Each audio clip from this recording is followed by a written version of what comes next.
All right, so I don't really plan to be here for a long time, so I'm just gonna, I guess, try to go through some things as quick as possible.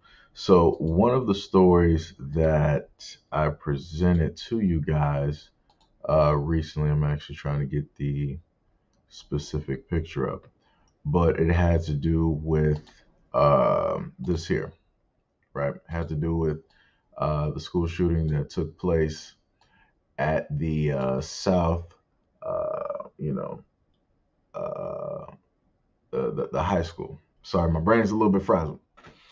Um, the main thing that I am initially confused about, which I'm not sure a lot of people are bringing up, is the fact that you had a student that stated, in per her words, she stated that the shooter is a white male. This is from her own mouth. This is from a student that was there on the scene.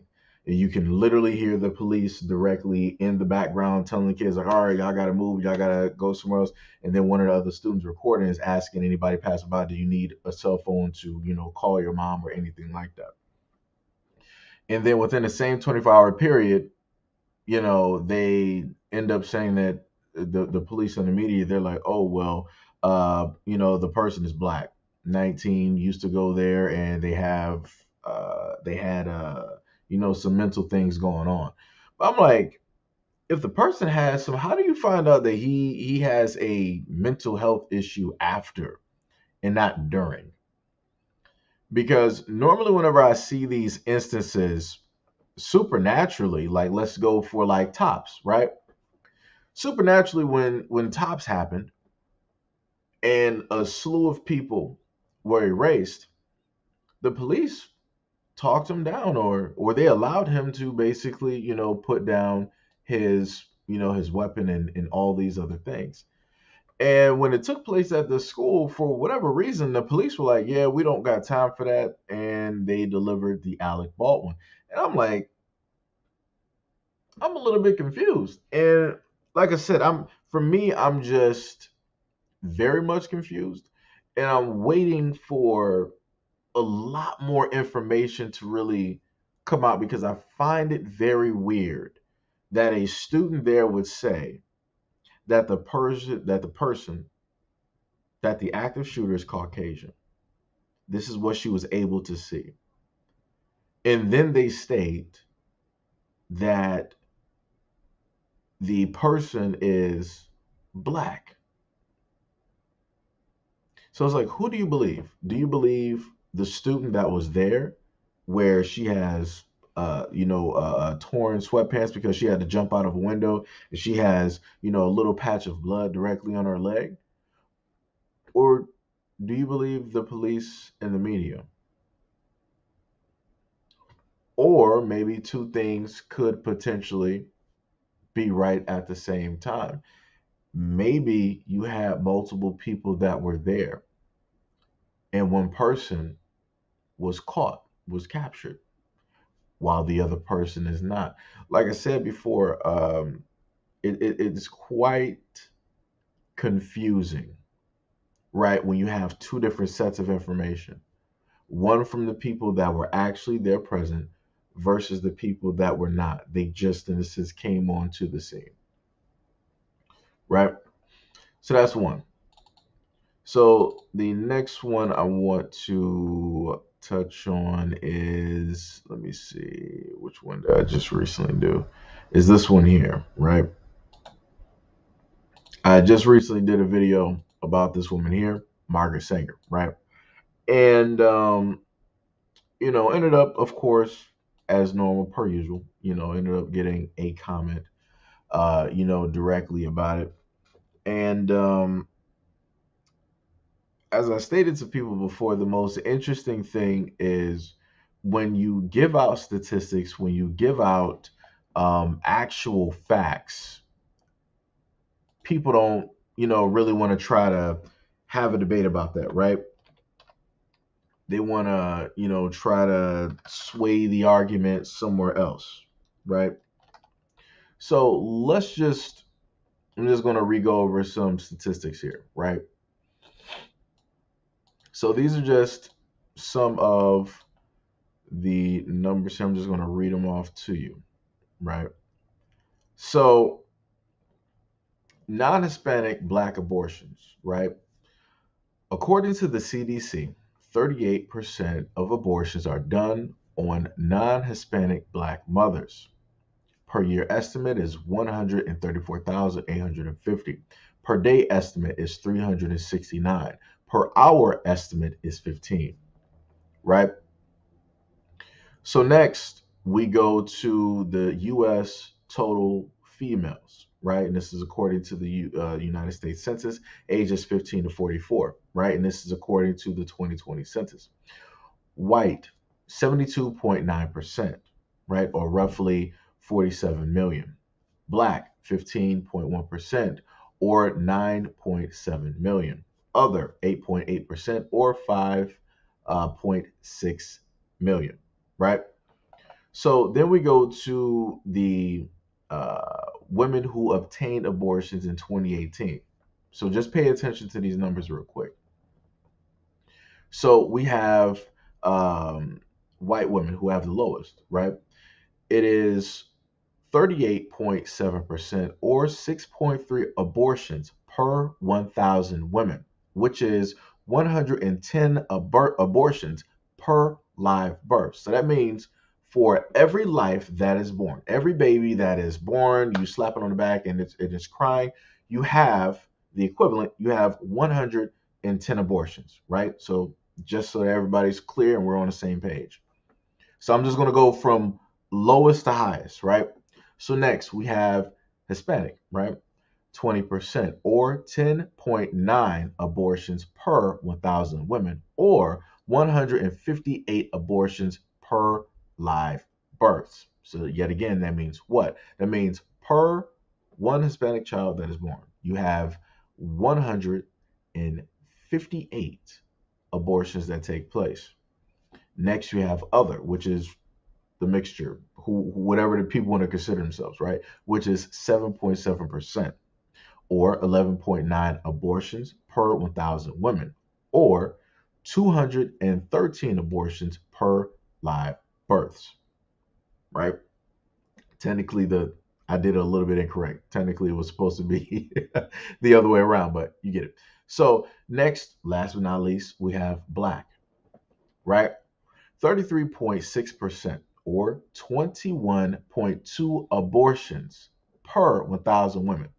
So remember, white women have 6.3 abortions per 1,000 women. Hispanic women have 10.9 abortions per 1,000 women. Others, right, have 11.9 abortions per 1,000 women. This is the killer. No pun intended. Black women have 335 abortions per live births. Let me repeat that one more time. 335 abortions per live births.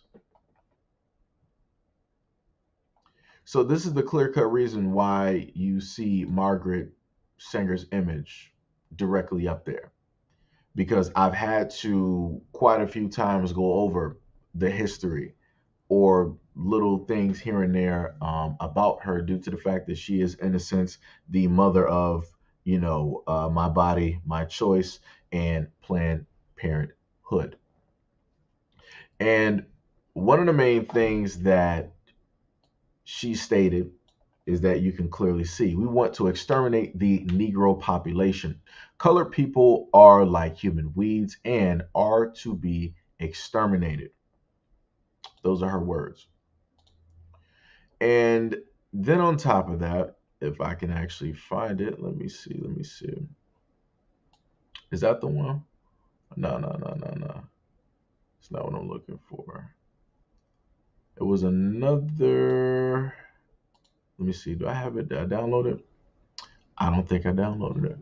Let me see if I can actually get that for you guys real quick. There was something else that I had just made, as a matter of fact, because it was actually a response um, to a person that commonly likes to leave comments directly on the platform. So this is why is this not fully loading? That doesn't make any sense. That's weird. It's very, very. Let me see something real quick. Uh, du- du- du- du- du- du. Okay, that's fine. Mm-mm-mm. So now it seems that for whatever reason things are not showing up how they're supposed to show up, which is weird. It's like now the images are broken. Find that quite suspicious, but it's all right. We're just gonna deal with it. Trying to actually find it. Just give me a second. It's gonna take a little bit because things don't want to fully load, which yet again is pretty odd. So, anyways, I made a an image, right? And and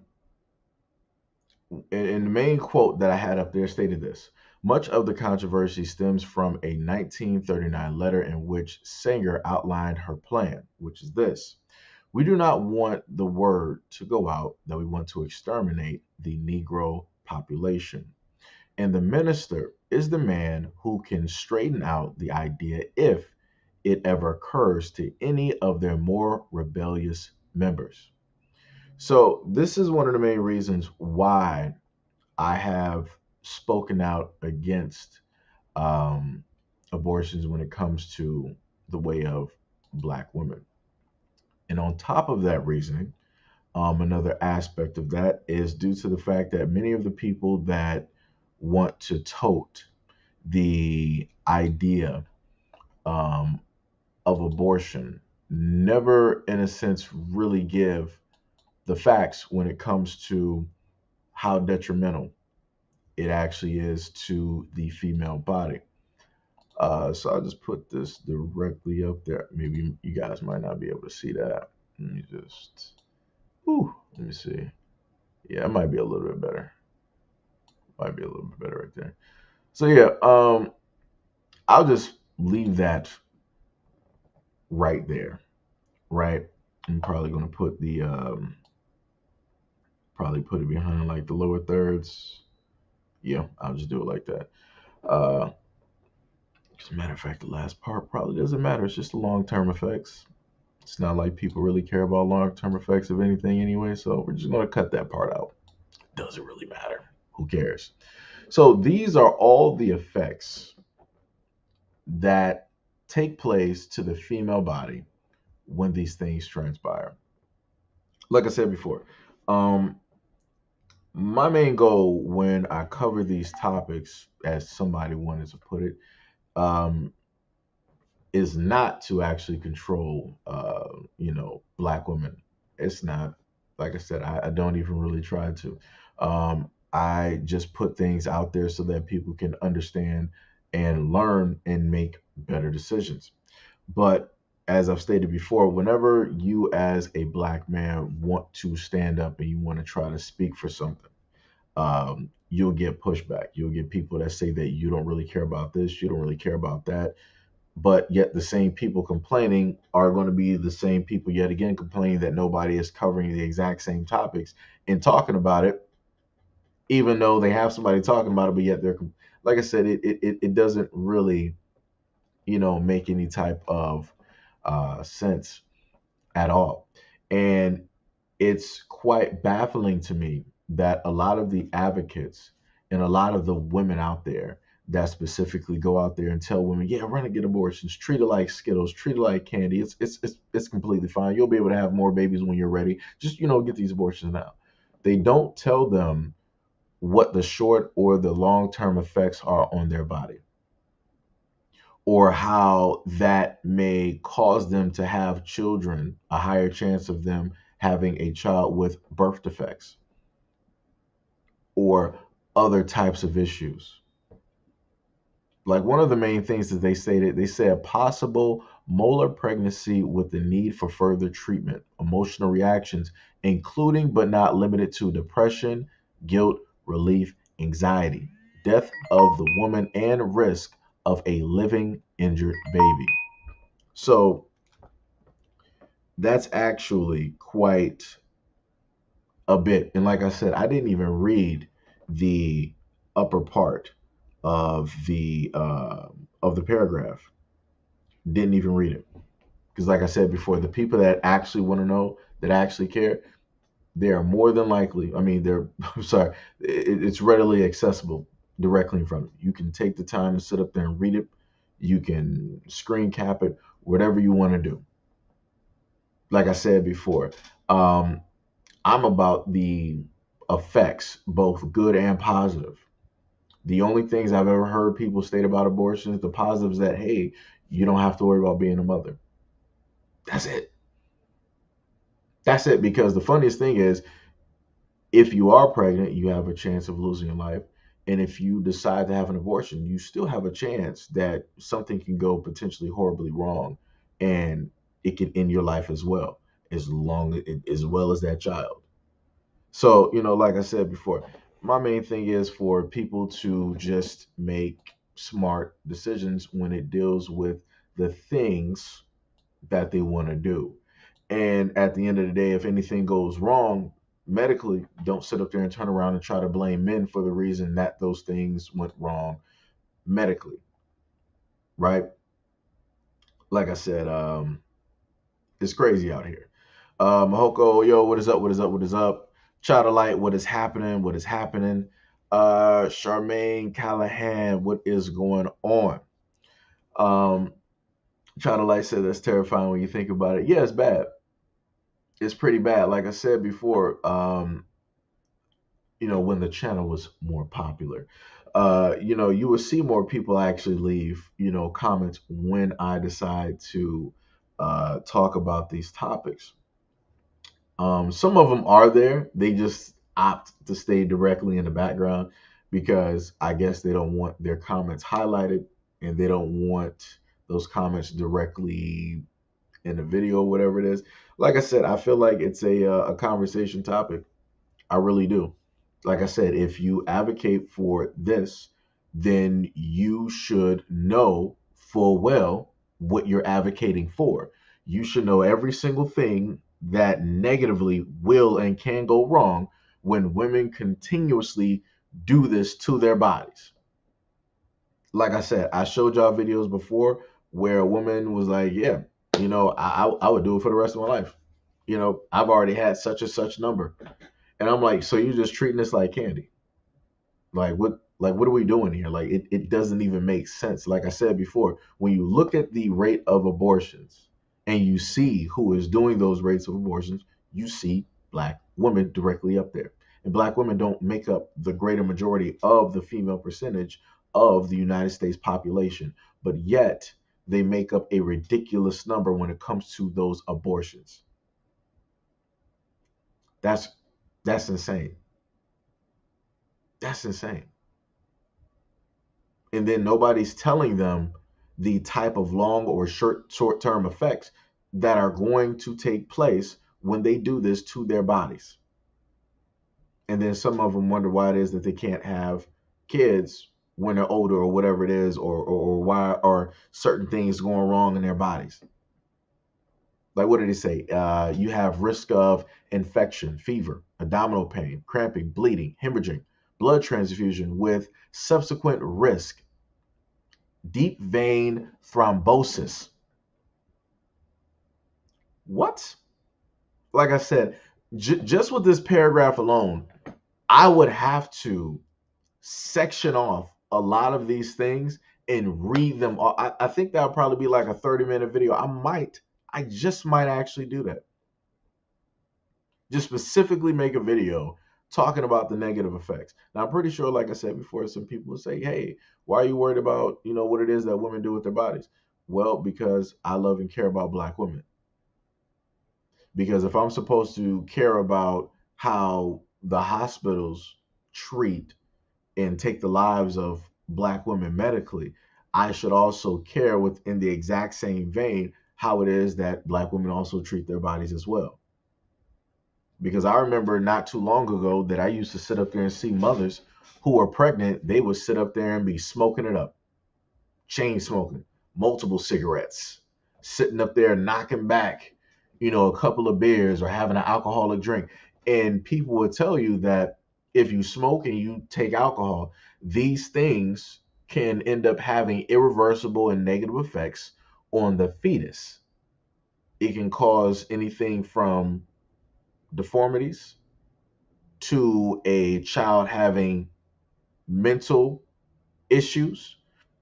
But yet, women were like, well, it's my body, my choice. I can do whatever it is that I want to do. It's my body and it's my baby. You can't tell me what it is that I can or cannot do. So then when they have a mentally challenged baby, who are you going to blame? You're going to blame the world? Excuse me. You're going to blame the alcohol? You're going to blame the cigarette company? Or are you going to sit there and actually blame yourself? Because people tried to tell you. And then it's baffling to me that you would have mothers out here smoking while pregnant, knowing on the back of the carton it says, hey, it has carcinogens and can lead and or cause cancer. So you're willfully poisoning your body that is hosting another life directly in it.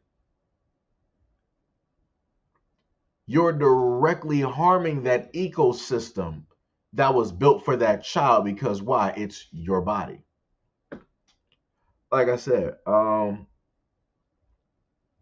don't know what to tell people. LA Hopkins said and expect help in form of resources that they can't afford on their own. Yeah. But like I said, it's all a game. And the main thing that I've been trying to tell black women is that they are being used. That's it. It's the simplest thing. They are being used. Because those that are out here that have this plan that's been working in place, that's, you know, a century or whatever, down the line that they have worked out, they specifically know how it is to work on black women. And that's what they have been doing. Like I said, Margaret Sanger is the king of kings when it comes to Planned Parenthood and my body, my choice. She literally advocated for that before it even became a thing.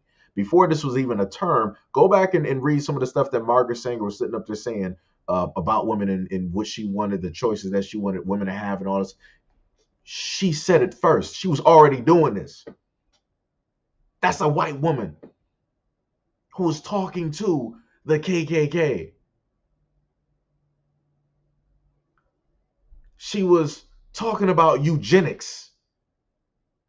And then here you have black women just automatically doing it. It's automated. It's automated. Automated. She said that she wanted to depopulate and exterminate the Negro race. What are black women doing? Automated. Having the most abortions out of every ethnicity on this continent. Like I said, I don't know what to tell people no more. And the same thing I said in my response video to the person that replied is that at the end of the day, for the black women who don't want to listen, Stephanie Gerald, yo, what is up? What is up? For the black women that don't want to listen and they want to continuously see black men as the problem, you are in a sense going to get what it is that you are looking for. You want to be the king of kings. You want for nobody to be able to tell you what to do, to be able to guide you, to be able to lead you, all these other types of things. Like I said, the countdown has already been started and the timer is very short. The main thing that I like to say is this. If you want to think about the extermination of any type of species, it deals with birth. So when you want to think about a failing society, if that society is no longer having children, then that society is going to fail.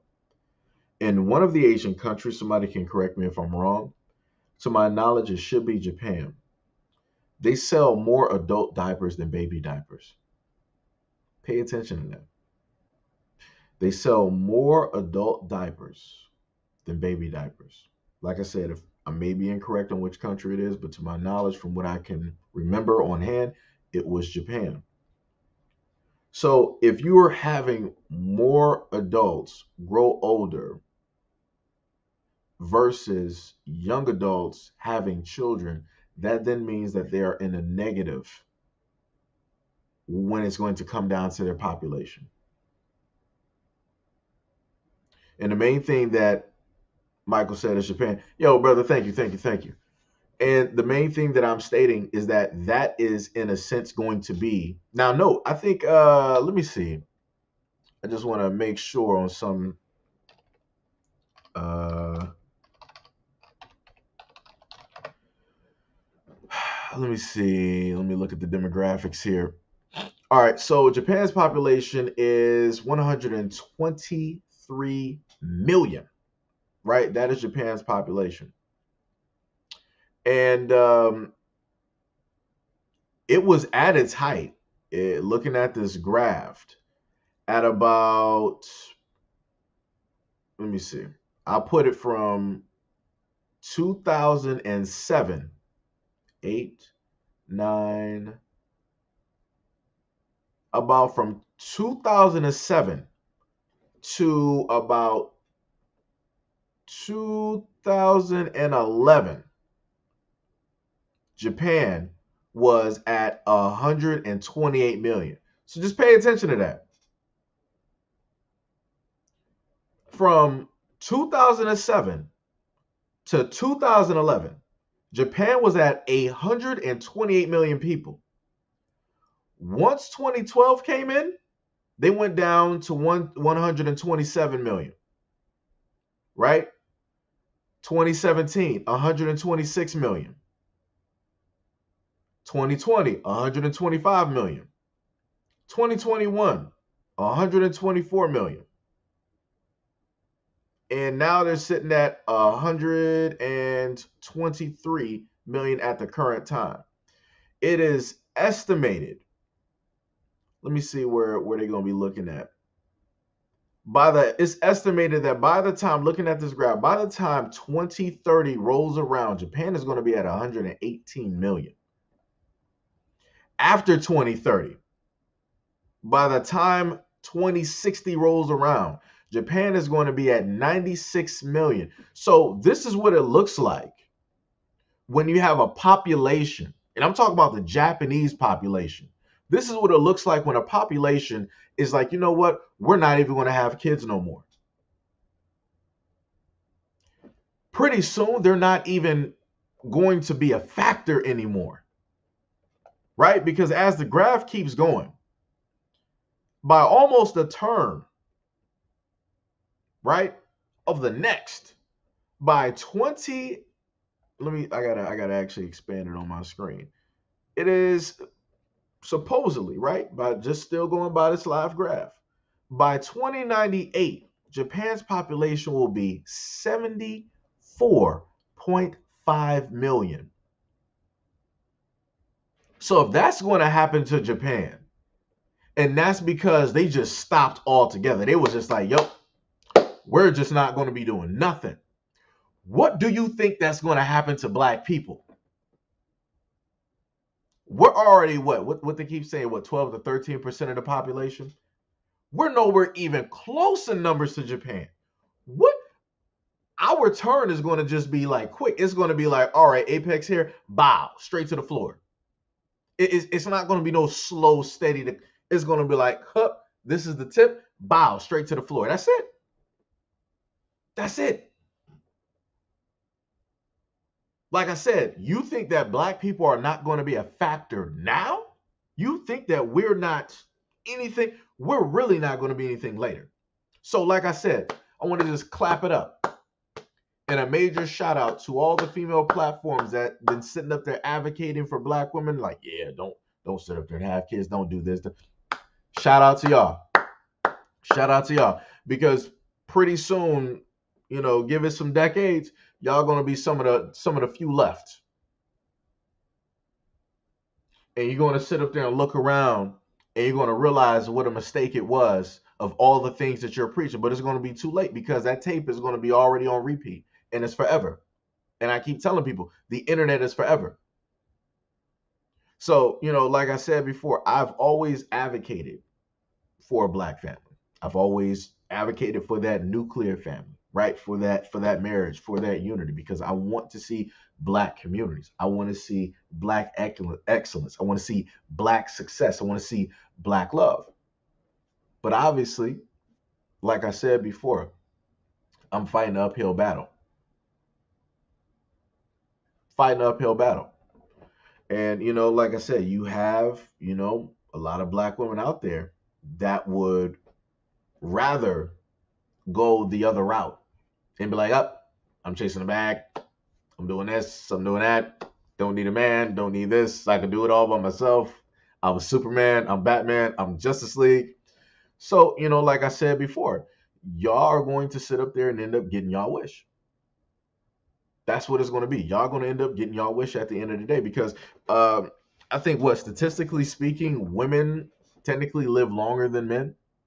So when black men are basically dying out, which is the greater wish, like if the Dragon Balls actually existed, you would have those black women out here that got these platforms. Their first wish would be to eradicate black men. Just eradicate black men, and that's it. That you got three wishes. The first one is just that, and then that was it. That's all they would wish for. Just eradicate black men. So, like I said before, that time is coming. I probably won't be around to basically tell people I told you so, but I'm just going to say it now. I told you so. Just in case anybody looks back on this live stream or if YouTube is even still a thing. Like I said, it's amazing to me the amount of people that run their mouth, but they don't have the foresight to look towards the future. And the reason they don't look towards the future is because they already got their future planned out. They want to lead all these other people directly straight into darkness. Like I said, the same black women that are telling black women not to sit up there and have kids and they can do it all by themselves and whatnot, those same women are in relationships. They got a fiance. They got somebody that they see. They have somebody in their life. And that's the other main thing that I've tried to tell black women as well. You pay attention to all of these women on social media that's like, oh, I'm independent. I'm getting the bag. I'm sitting up there getting this money. I'm living my best. I got these houses. I got these condos. I got these cars. I got these degrees. You're right. You got all that, champ. You the king of kings. And I ain't going to take that from you. You are 100% the king of kings. And the main thing that they always sit up there and tell kings is what? It's lonely at the top. So to all of those black women that feel as though your degrees and all this other stuff is going to matter in the long run, it's going to be very lonely and cold at the top. That's what they tell every single king. That's what they tell every single champion that decides that they want to sit up there and shoot for the stars. You're going to be doing it by yourself. So you think you're doing it by yourself now, but you're really about to be doing it by yourself. We got the brother Torian Reigns. What is up, brother? What is up, brother? What is going on? Good morning, good morning, good morning, good morning. Also, good morning to everybody else that's up in here. We got Pinky in here. We got Timothy. I've been saying this since I've been in high school, and I'm in my 30s now. Dorian Scott said, look how that boy 50 Cent guy is spreading family business all over the streets. You won't even personally talk to his dad and got an avenue to make big money. I'm not understanding. Wait, I'm confused. I'm a little bit confused on where you're going with that. Yo, what is up, Tippy? What is up? What is up? Yeah, Dorian, I'm going to need you to explain. I know the whole thing going on with like 50 and his son and, all of that. I think maybe you were talking about his son, I think. Like, this is the thing. I don't really know the whole 100% dynamic. I don't know the mother. I don't know how it is that she talked to the son. I don't know the relationship that she had with Curtis Jackson. I don't know any of that. I can assume, I can guess, I can theorize, I can go off of things that I've seen where you have mothers who decide that they want to state negative things about the father. And this is how they raise up that kid to basically hate the father because the mother hates the father. Like I said, this is me assuming, this is me guessing, this is me theorizing. This is not me, trying to put out fact or anything like that. Because like I said, I don't know the whole dynamics of that story and different things of that nature. Like I said, when it deals with kids, when you have both parents that are still alive and healthy and you have the kids involved, it's a very chaotic and a delicate situation because you don't know specifically how that kid was raised. You don't know who was feeding that kid directly information, on the father, on a significant other. And usually 9 times out of 10, the mother has control over the child. And normally the mother is going to, when the child asks about the father, you'll get a variety of answers. Most women will sit up there and say, oh, your father is a piece of shit. He ain't this, he ain't that. He ain't never been nothing. He ain't going to be nothing. He left us, got it. It's always something negative. If you go online and you listen to mothers talk to their children about their fathers, it's usually negative. It's usually nothing ever positive. Right? So that's the aspect that the child has, and that's what they grow up in. So then when they finally meet the person, they already got these preconceived notions because this is what they've been indoctrinated to believe. So they automatically have this wall up and this anger and frustration, all this other type of stuff. And, this is how they come at the situation with blind emotions, not even really directed, not even really focused. So, like I said before, I don't know specifically how, that situation worked out. It's sad, from everything that I was able to gather, they have a mutual understanding on how they dislike each other. So I'm like, at least it's even there. He don't like his son don't like him. It's a mutual understanding. At least they can see eye to eye on that. At least, there is a middle ground there. There's an understanding. But like I said, it's crazy. Maybe one day the situation can be fixed. Not sure when, but it is what it is. The only thing I can, in a sense, say that, I would feel that the son, knowing the fact that his father is a celebrity, could have, in a sense, leveraged that celebrity just for a little bit of like 15 minutes of fame or something, and did something with it. He could have decided to become a rapper or something like that. I'm pretty sure some companies would have picked him up. It's like, oh, this 50 Cent's son. It's like, can you do some lyrics with it? They got all types of ghostwriters. So they could easily sit up there and write him up some lyrics. They could easily do that. Like I said, the whole money situation that he's talking about, he don't even have to be in that situation. He could easily have his father's 50. He has his father's, I think, what, he got his last name, whatever. But everybody know that that's 50's son. Somebody would pick him up and sign him.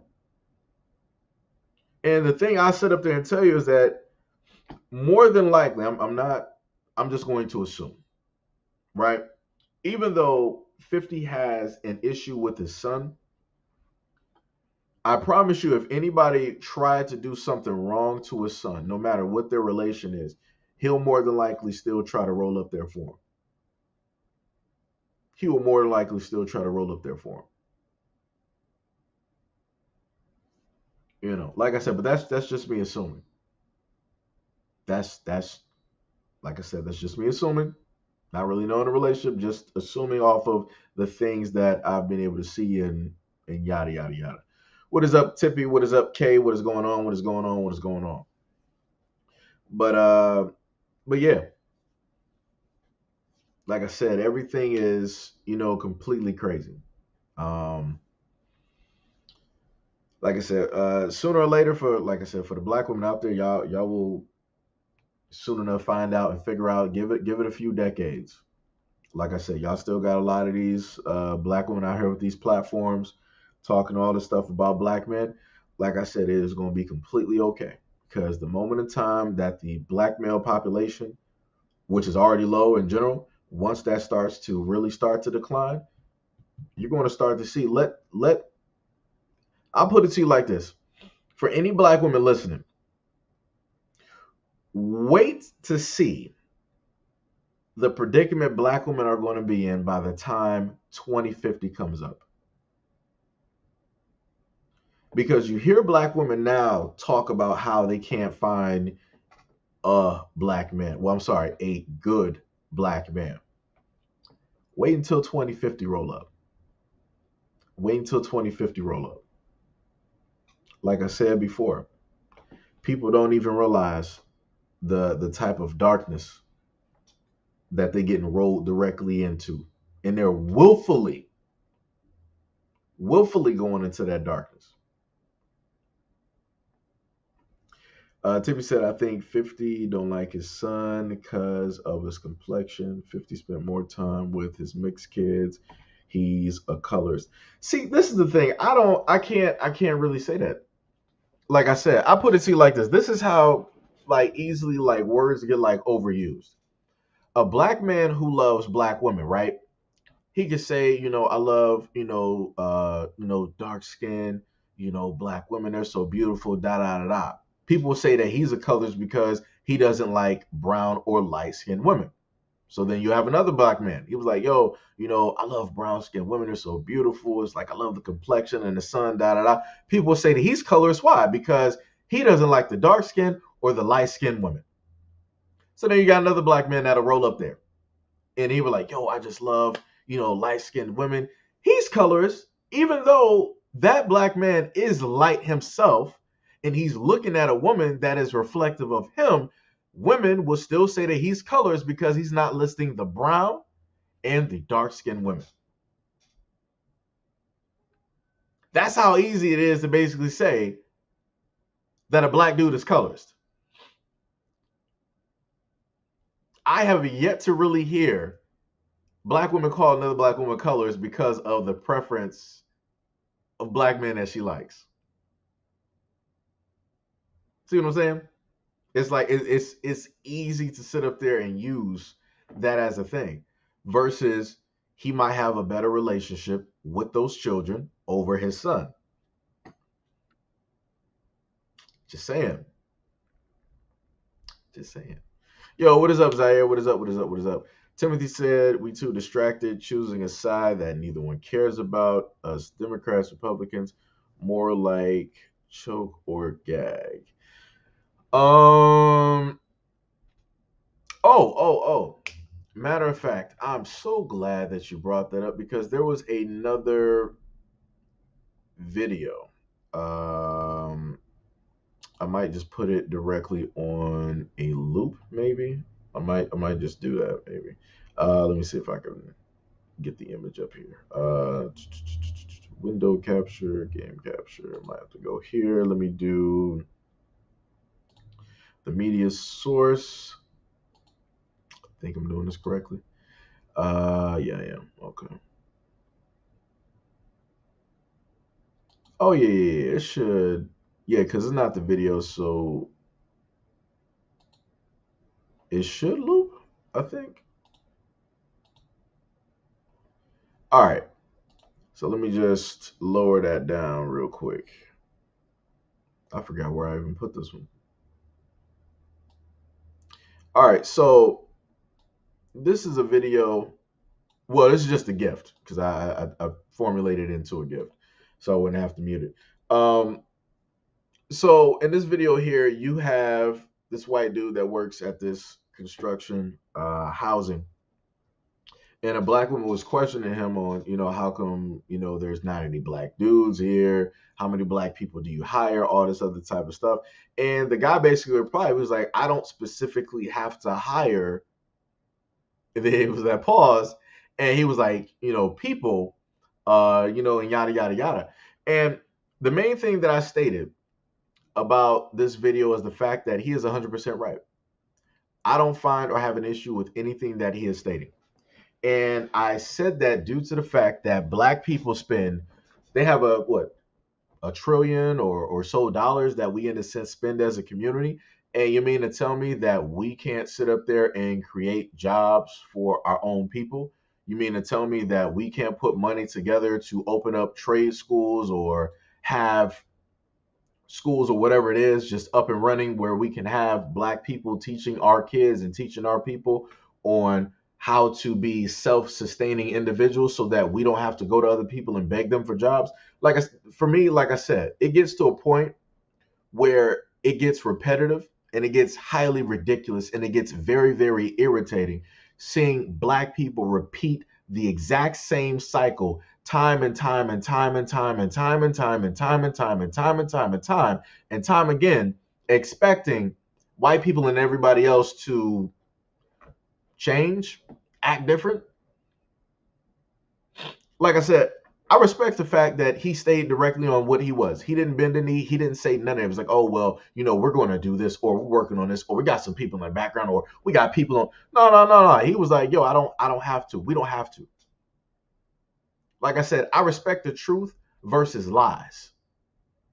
And a lot of people in the black community would rather be deceived and would rather be taken by lies versus actually facing the fact that a lot of the circumstances that we are in, we can prevent or we can at least curve a lot of those things by working together as a community and building up our neighborhoods, buying back the block, investing in each other, doing trades or whatever it has to be in order to keep money circulating in our community so that we can keep it there longer. We're the only race that don't do it. Because the moment in time that we decide to do it, everybody else is like, oh, you can't do that. That's racist. What if somebody white does it? Y'all been doing it. Every other ethnicity out here in America practices. They do this in their own communities. And then on top of that, the craziest thing is you would have black people say the exact, oh, we can't sit up there and just think about, jobs for ourselves. We're a part of America. Everybody's a part of us. We got to help everybody. We got to benefit it. I'm not trying to be Superman for everybody. What is this? Do I look like the Justice League? Do I look like Angel Grove teenagers with attitude? Do I look like Voltron, G-Force, the Watch? Like, what are we talking about here? It's the craziest thing. It is the craziest thing to sit up there and have black people literally side with everybody else and say that black people are being racist because they want to practice economics amongst their own people. Wow. Wow. And this is one of the main reasons that I brought up the things that's taking place with Kanye. Matter of fact, let me take down the Japanese demographics, right? Let me go back to that. If it'll actually show up properly, hopefully. I don't know how it's gonna work. This computer's acting a little bit janky, so we're gonna see how it works out, right? So let me see if I can get this image here real quick for you guys, real quick, fast, in a hurry. So the main reason, like I said, I already told people, I tried to hit that ahead of the point, right? I try to tell a lot of black people, like, yo, I get it. You don't like Kanye. You hate Kanye. Yah. You didn't like Kanye for a long time. You missed the old Kanye, all this other type of shit, right? We got it. Good. Okay. The main point about bringing the stuff up about Kanye, right, is this image right here, right? Like I said, the main thing that I told people is to just watch and keep track of how quick everything is going to transpire, how it's going to start to collapse and fall down. They already said in Forbes that he has already been taken away out of that billionaire status just that quick.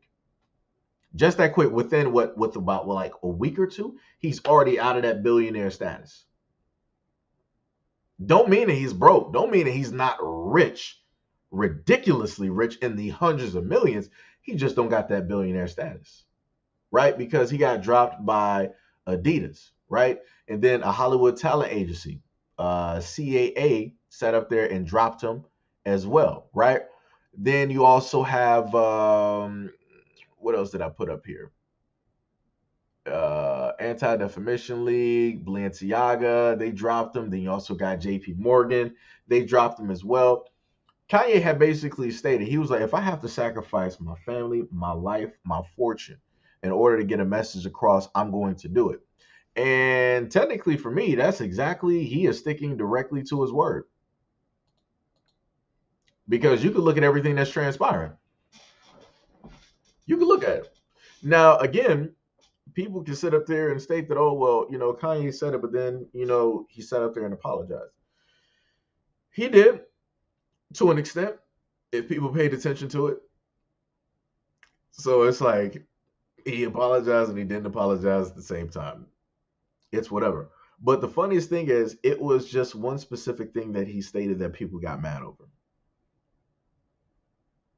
Because even in an interview with what's the lady from Halloween, I can't even think of her name. Even with an interview with her where she stated, it was like, yo, I woke up crying and all this other type of stuff because of what Kanye said. Not because of anything else horrible and horrendous that took place on this planet. All the people that lose their lives over civil wars, gun violence, DUIs, drug overdose, or anything, not any of those things. Specifically because of what Kanye stated. That's why she was crying, profusely crying. Because in one of the things where I forgot the black lady's name, I forgot. She was with that white woman that likes to drink a lot. I forgot what the girl's name was. Let me see. Gotta hit that block button because this is the time that you start having those sites trying to roll up in the comment section. Hilarious. Let me tell you. But yeah, I can't. Was it Gifford or whatever her name? I forgot what it was. Um, but she was interviewing that woman, and she was about to go over one specific part that Kanye said, and then she was about to read it, and then she just mumbled over it, and she was like, "Whatever," and then she just went towards someone. I'm like, "Ain't it funny how you skipped over that one part?" And it wasn't like that wasn't a fact-based part, right? Like I said, if we're going back to where a lot of things started, if everything originated in Africa, just saying, just saying, just saying. But like I said, Kanye did apologize, and people are still mad. But like I said, it's going to be what it's going to be at the end of the day. The main thing that I want black people to pay attention to is look at the individuals who got the power. Look at the individuals trying to stop Kanye, trying to shut him up, trying to take money directly out of his pocket. They're trying to hurt him by hurting his money. And the main thing that I told black people is you're in a sense untouchable if you have the support of your people. If you're getting money from your people, it don't matter. Because you know that your people are going to support you. So the reason Kanye is losing money is because of what? It's not black people that in a sense gave him the billions that he got. He's getting this from everybody else, all these other companies, all these other organizations and whatnot directly out there who's pulling back and doing all this other type of stuff. This is another reason why I sat up there and told black people, it's like, yo, put your money into life insurance, put your money into a trust. Because JP Morgan was like, oh, we don't want to do business with you. So just imagine if every bank is like, we don't want to do business with you. So then where is Kanye going to put his money? So why not put it in a trust, or why not put it in insurance where you can have control over it? You can also gain interest from it, and it's fine and dandy.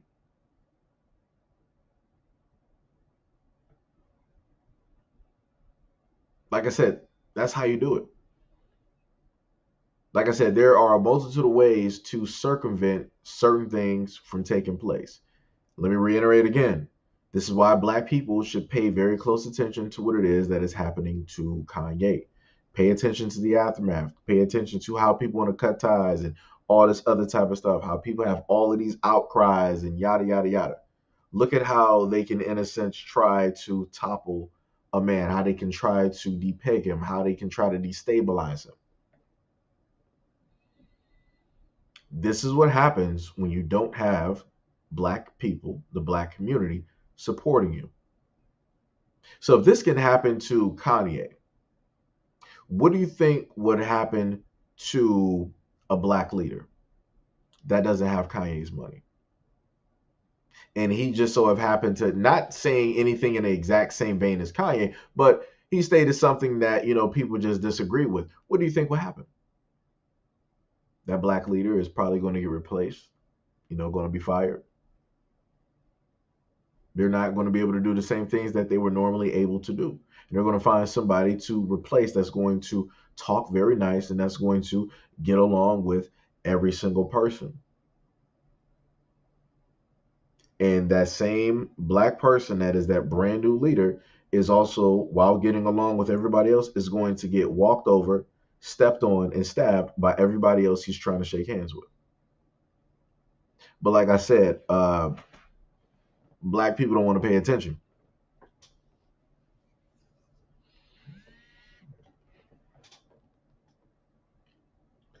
Kojo said, Seiji, no hero, you gotta stay the villain.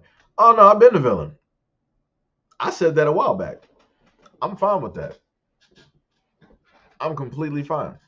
Just like I said, I'm like some of these teachers in public schools. I'm like, y'all gonna get it one way or another. Y'all figure it out. Like I said, can't sit up there and save everybody. I'm fine. Like I said, this is the main thing.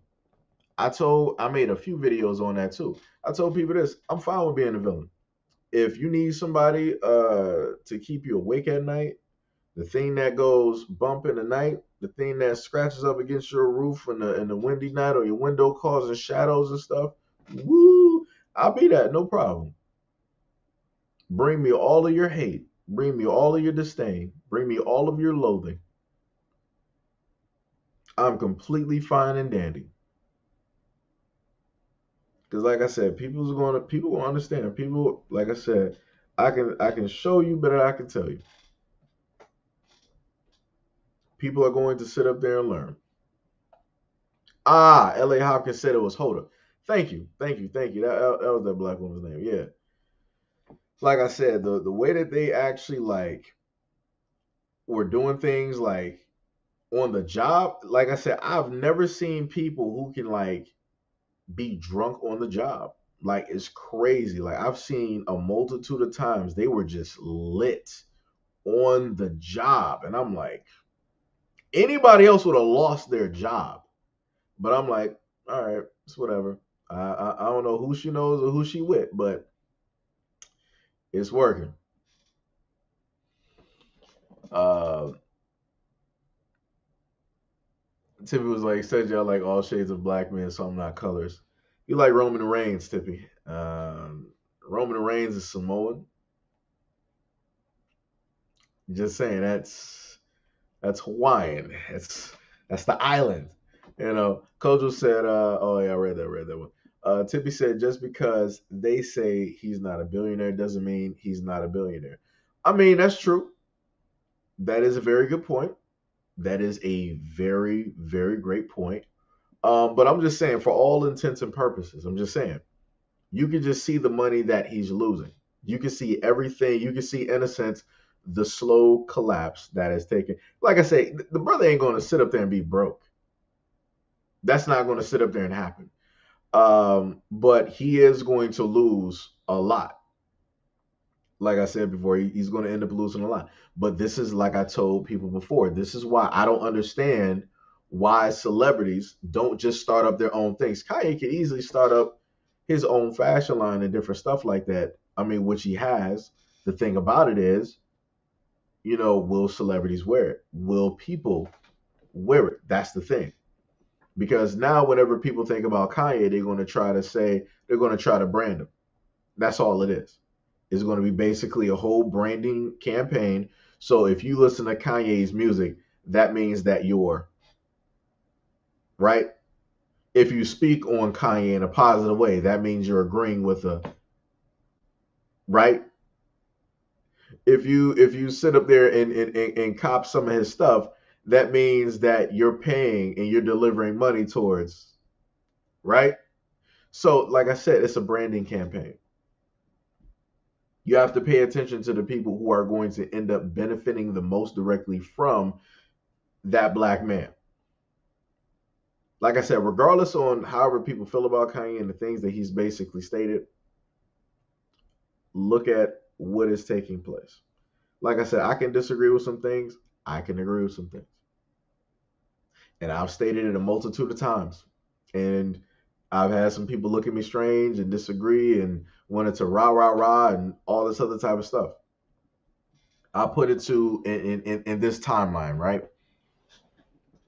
No, matter of fact, I won't even put it in this timeline. When Kanye stated slavery was a choice, right? It was what I might misquote it just a little bit, where Harriet Tubman basically said that she saved some slaves, but she could have saved more if only they knew that they were slaves. So if that is right now, somebody can correct me if I'm wrong. Right now, if that is a quote from Harriet Tubman that she saved some slaves, and she could have saved even more if only they knew that they were slaves. If that is an actual quote, and if I'm supposed to look at it and go by that quote, and then I look at what Kanye basically stated, how is it that he is incorrect? Because we have to remember, even back during slavery, when you had slaves that were freed, and this did take place, they still wanted to stay on the plantation, right? Because the program was already automated. They didn't have to wear chains. They didn't have to be scared to stay on a plantation to wake up and do their job every day. It was already automatic. So they were like, being like, I'm free. What you mean being free? It's like, I don't even know what free being is. What time you need me to pick that cotton, boss? I can still work around here, boss. I want to be here, boss. That's what they doing, right? So when you compare it and you look at it like that, and you look at the stories of what has taken place, is Kanye actually incorrect on that shit? No, he's not. Matter of fact, let's put it into this aspect, right? Because let's push, because we know how a lot of people like to get when you start bringing up slavery and stuff like that, right? Let's talk about modern times, right? Slavery is a choice. So what would that then entail? What would that mean? Look at how it is that a lot of us work, right? Look at your social security card. Look at your birth certificate. Look at the 9 to 5 job that you basically work. Look at, in a sense, who has control of your money. Everybody else has control and say so over you, but you. Whenever you get your mail is not in the writing and how you spell your name. Your name is in all caps.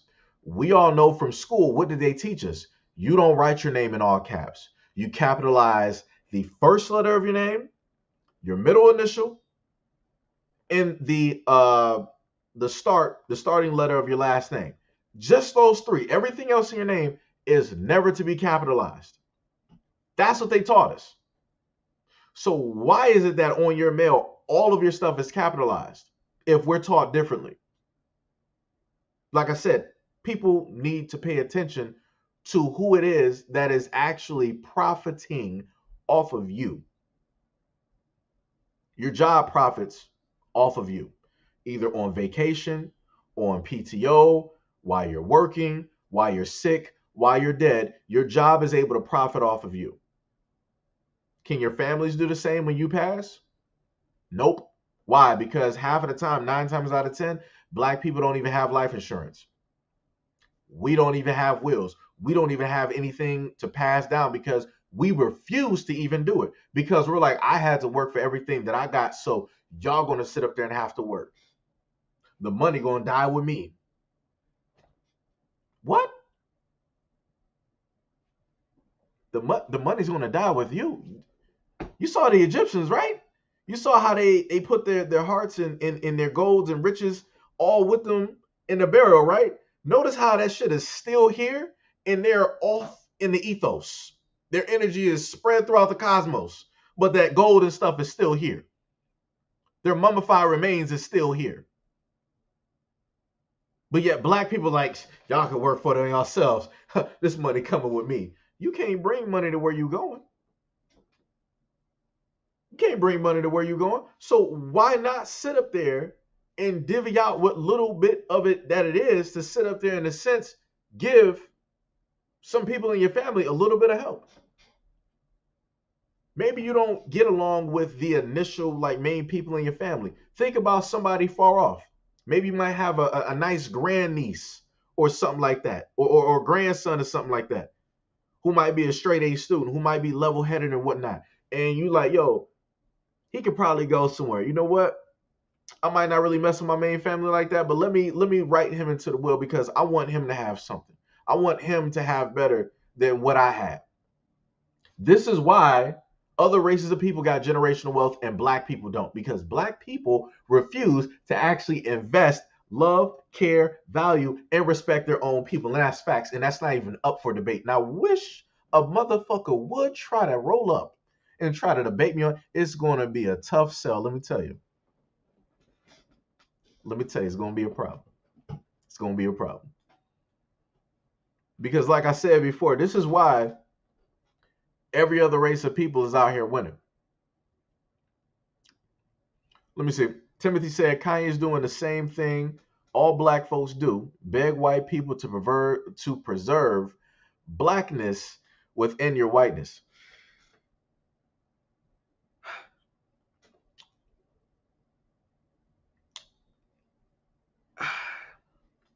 Okay, let me try to go back over this point again because I think that we got some people that's missing the point here, and I'm trying to just, with the clarity of my mind that I have right now, trying to Professor X my way through this live stream.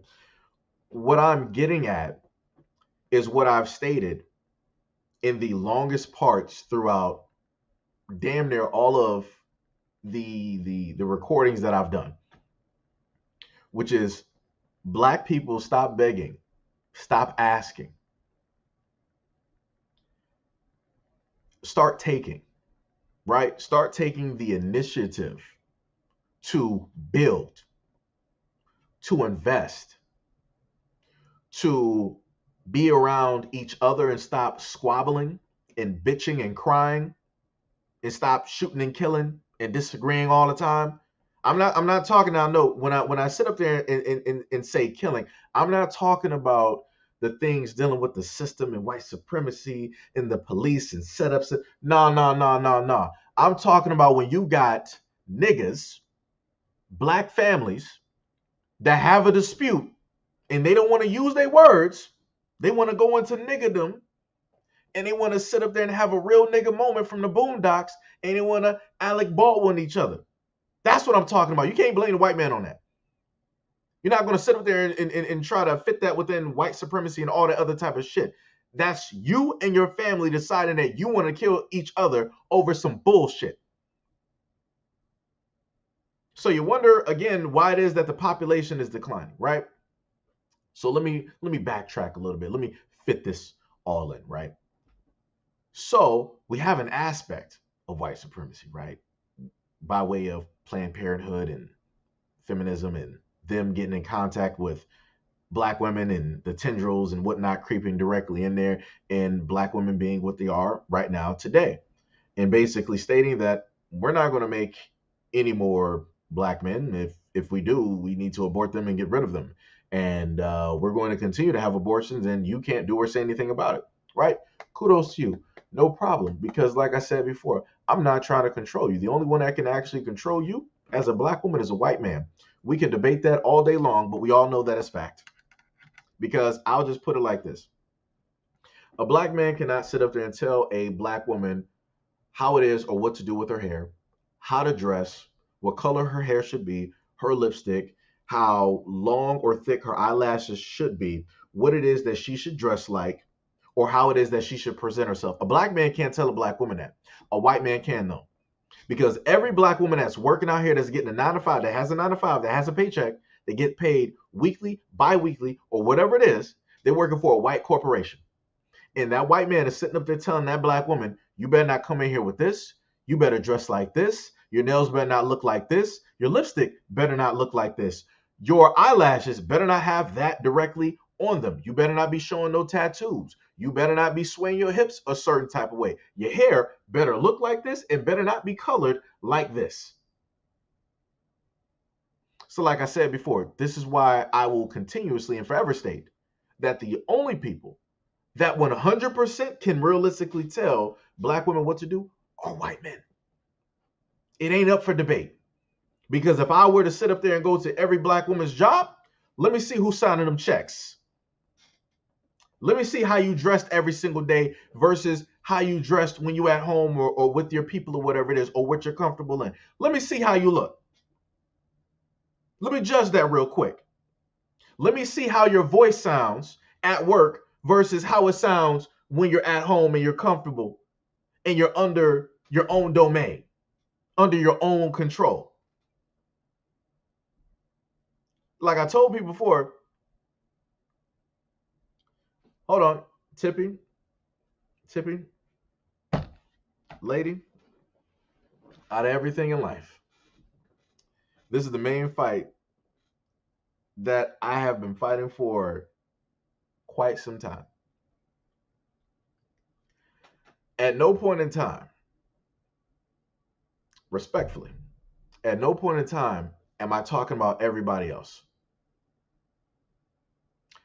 If a black woman decided that she was like, yo, I like black men who dress in suits. I like black men with no tattoos, that have fades, that talk eloquently, that respected this. Black men would actually change to what it is that black women want because we want and want to be with black women. That's how that works. This is why you got Pookie and Ray Ray's directly out here and they're winning. Why? Because that's what black women have stated for a very long time that they want. That's what they idolize. This is why I highlighted one of the main songs from Destiny Child that I hate so much, which is I Need a Soldier. Because within those lyrics, it was basically pre-programming and conditioning young black girls and to sit up there and go for degenerates, to go for black men that's in and out of prison, that got records, that's ripping and running through the streets, tearing up the black community. Those were black women preaching that. And I'm listening to girls my age singing this song. And I'm like, oh my God. No imagery in that video was positive of a black man. Everybody was like shirts off, leaning next to a car, hat backwards, tattoos all over the place, dice games, money everywhere, some pushing and pulling, just sitting up there eyeing the women, trying to catcall them and stuff. But I could have sworn catcalling was the main thing that black women said that they hated. I could have sworn catcalling was the main thing that in one video that I had that a black woman stated that, quote, black women fear black men for X, Y, and Z reasons. And catcalling was one of those things. And they specifically stated in that video that, oh, I dress as a tomboy and all this other type of stuff to keep the eyes away from me. But even when I dress like this, black men still find a way to want to find me attractive.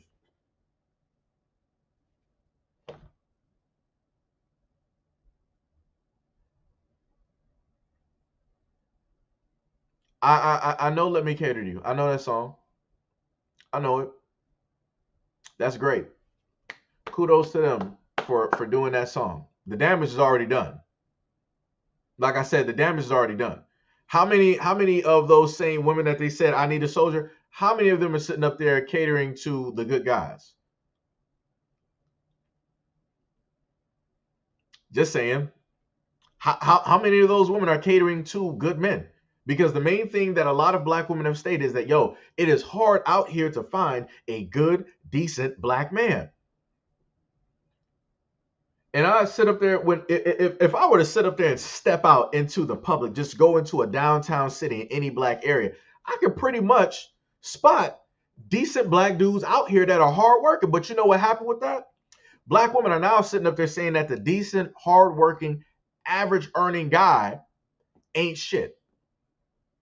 He has to earn X amount of money, even though she's not even earning or bringing that in, nor has she ever seen that in her life.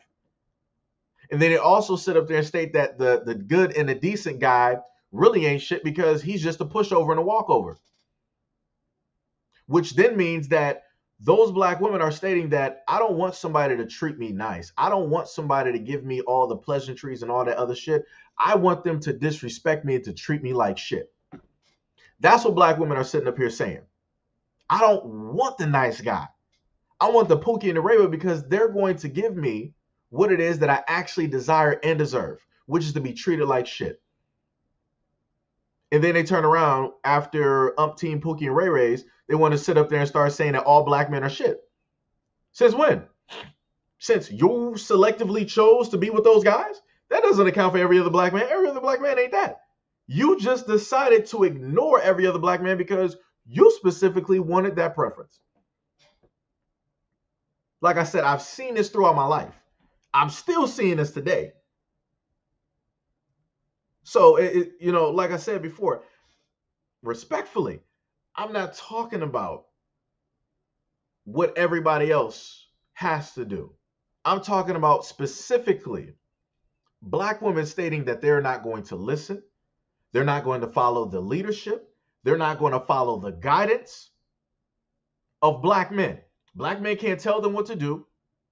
Even if they are their husband, can't tell them what to do. They don't need their protection. So like I said before, then that only means that you're only seeking and needing this from white men. Because you're not going to 100% be able to protect yourself. And that's a fact. Let 5 to 10 dudes roll through your house real quick. Let them just knock down your door, roll through your house. Who's the first person women are calling? I'm calling the police. 9 times out of 10, who's on the police force? Men. Who are going to be those men that's going to respond? Chances are they're going to be white. You're not calling your brothers. You're not calling your uncle. You're not calling your grandfather. You're not calling your best friends. You're not calling your black co-workers. You're not calling Brandon the milkman. You ain't calling none of them. You're calling the cops to come sort out this situation and to Alec Baldwin all of the people that just broke into your house. Just like still to this day, who do black women still pray to? White Jesus.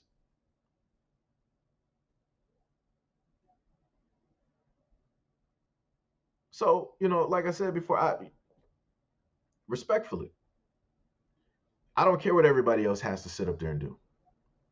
I don't.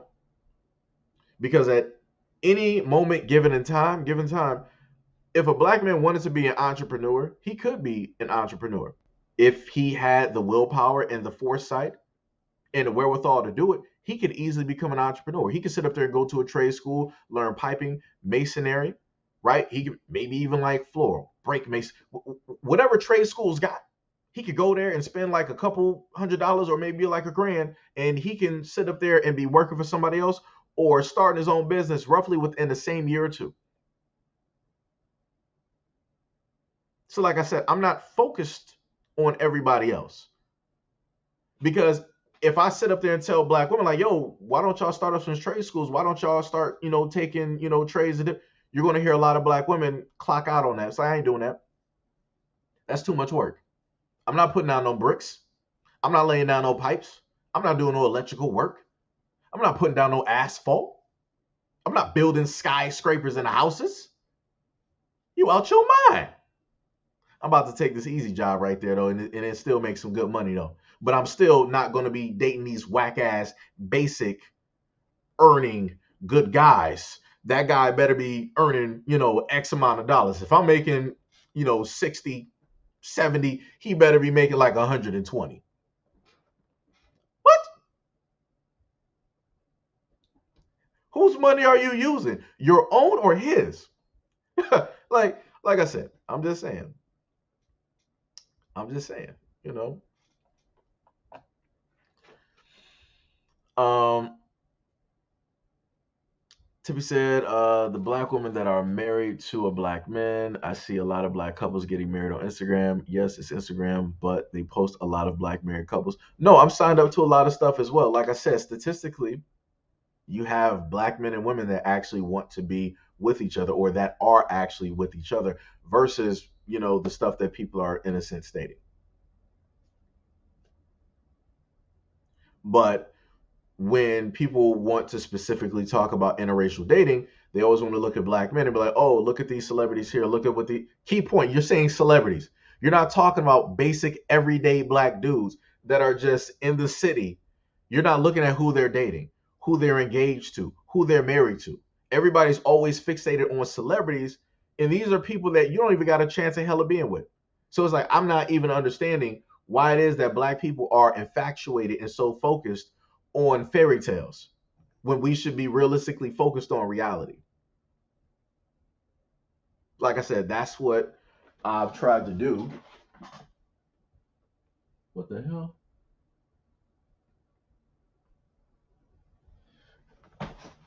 We'll see what happens. That's what I've basically tried to do. I might actually have to end this live stream pretty short, depending on if the truck comes by. But yeah, like I said, it's completely crazy. CEO Gamer said these are facts. Tippy said, I get it, Seji and Jesus is not white, but I get this is the thing. No, no, no, no, no, no, no. No, no, Tippy, I ain't even yelling at you. The thing that I'm trying to get through to you is that I've stated before, like I said, I way in the back of the Bible. Like I said, I was one of those kids where I like to just skip to the back. I'm just gonna go to the end of the book just to see what it says. And I learned the actual color or ethnicity of Jesus. Like I said, I know what it is, but whenever you go into black churches, are you going to see a black Jesus up there? No, it's still white. So it's like it don't matter what I say. It don't matter even what's in the Bible, and that's the same book that they're reading. They still going to sit up and say and have pictures of white Jesus. When you go into black homes, what are you going to see? Still pictures of what? White Jesus. Like I said, it is what it is. K5 said, "I'm off to work, y'all. Stay black." All right, brother, man. Have a good day at work, man. Have a good day. Well, technically, a good night because I think he works some long hours. We got Rona said, "Why does heaven need a gate? The angels has wings." Um, the reason why heaven needs a gate is to keep black people out. That's why heaven has a gate and a fence to keep black people out. Because remember, heaven is all white. Jesus is white. God is white. The angels are white. So the only people that could be going to heaven are only white people, right? Because remember, if you want to look at white people and how it is that they live, think back in the 60s or the early 1900s, whatever it is. People they used to live in neighborhoods where their doors were never locked, where their windows were always unlocked. That's how they used to do in white communities. So if you think about heaven, you think about it the same way. They're not going to have like a lock on that or anything, like that, right? Because it's only them. But once you start having more people show up, now guess what? You got to start putting up fencing. You got to now have security. Now it has to be a checklist. Like I said before, heaven has a gate to keep black people out.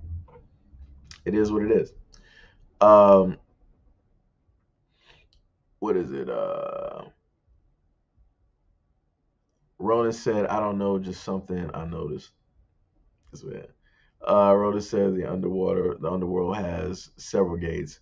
Well,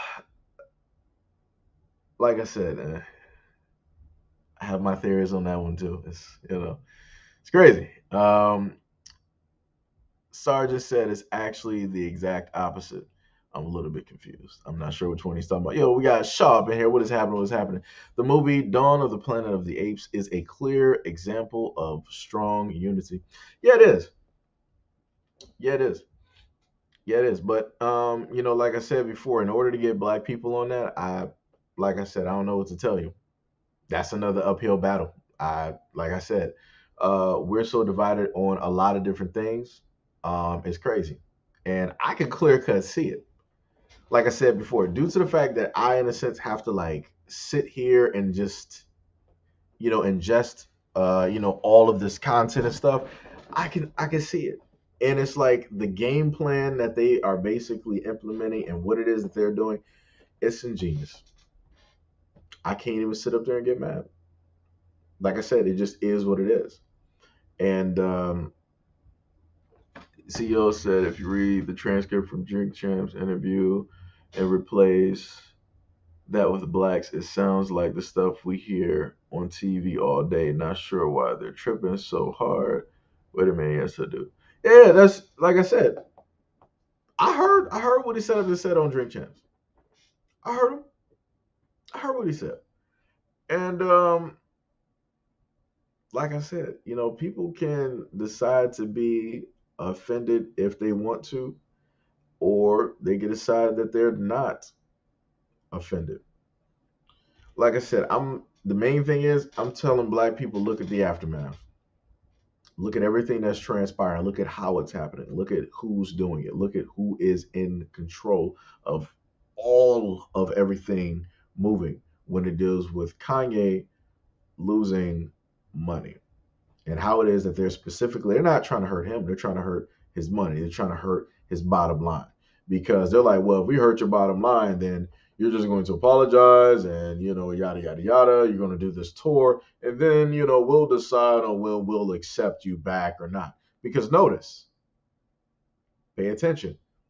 If at any moment in time, why are people like slow rolling through here? What's happening? So at any moment in time, if Kanye gives a heartfelt apology and people accept it, that then means that all of this is going to be over. This will literally be over in a flash. Like I said, I'm telling people to pay attention. The writing is directly on the wall. Like this has happened a multitude of times. It's happened with the LGBT community as well, where certain artists have basically said certain things that they didn't like, and they were like, yo, you need to sit up there and apologize. You need to do this. You need to do that. All this other type of stuff. And then the artist will sit up there and bend the knee and they'll do it, listen to the demands and all this other type of stuff. And they'll go on this huge apology tour. They'll see all of this stuff, visit all of these things, or probably take classes. And then their money woes and everything else is over. It's almost like it never happened. Like I said, people just need to pay attention. The writing is directly on the wall. It is directly on the wall. Like I said, you can't really call, what did Dave Chappelle say?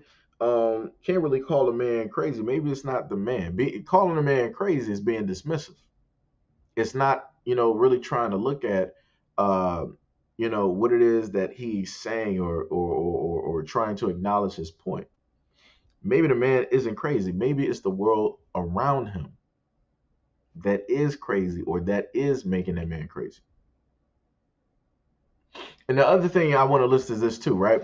Because a lot of times whenever I hear things take place, when it deals with other nationalities, people are real quick to sit up there and say mental illness. Correct me if I'm wrong. Doesn't Kanye have a mental illness? Didn't that like almost at like the height of a certain portion of his career, he ended up losing his mom just like that? And that was the only person that he had in his life that was right there next to him. And we saw during that time frame what was transpiring, how he basically changed because he lost the most important person in his life.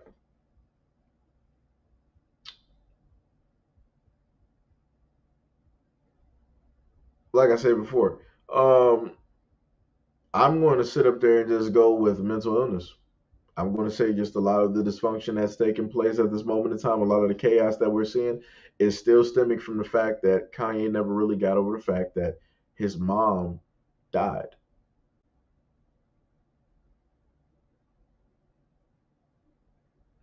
And if I can remember from what Riza Islam has stated, at one point in time, from the information that he stated, Kanye West was placed in a psychiatric hold for about some hours. And Riza Islam stated that during those psychiatric holds, they can pretty much do anything that they want to you. So they can give you a multitude of medications, experimental drugs. They can do anything that they want to legally.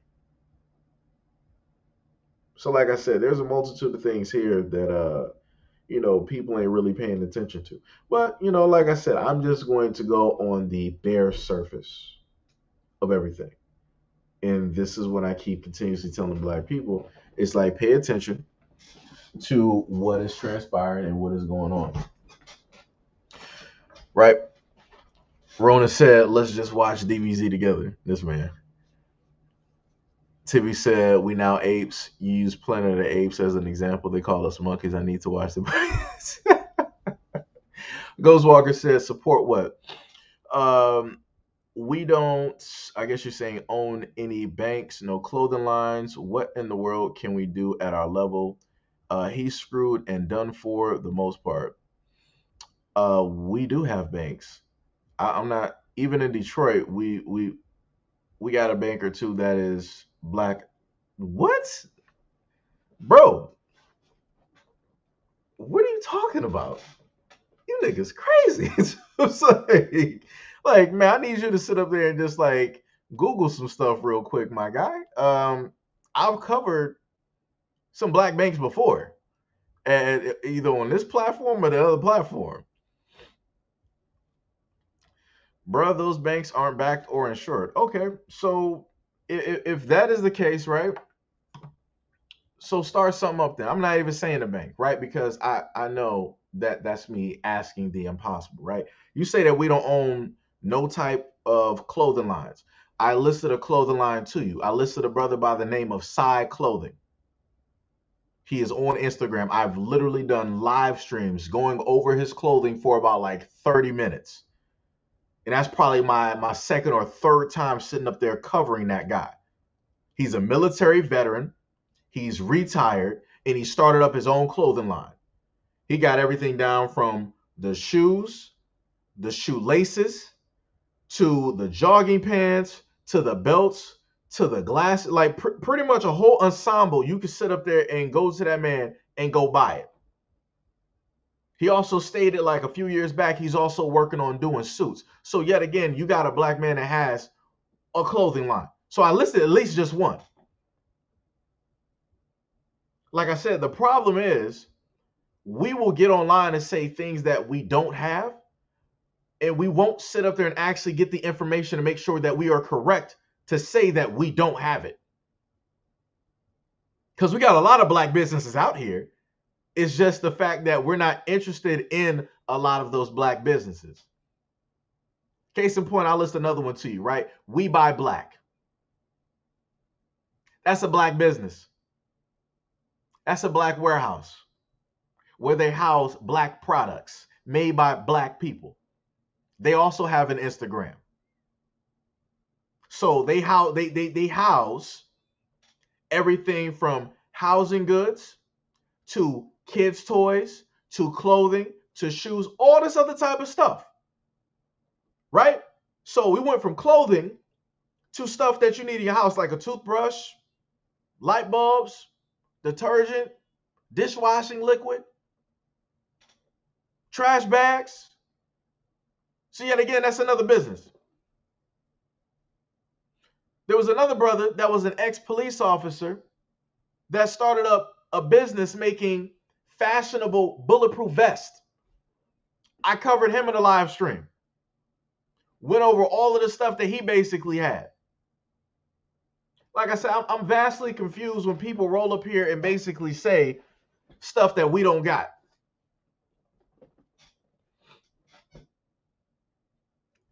Like I said, the only thing that I request from people is to at least do your research before you say it. Because you come into a brother that has at least done it. Well, at least in a sense, support. I wish I had the watches down here. There's two black companies. One is called Spring Break. It's an all-black watch company. Started by two black men. One or both of those men are fathers. Went to black colleges. started this around the black colleges. And I've watched that brother do that, and now he got his watches in stores. So yet again, that's another business. There's another watch, I can't think of it off the top of my head, but I got two classic style gold-faced watches upstairs that I sat up there and bought from another black watch company.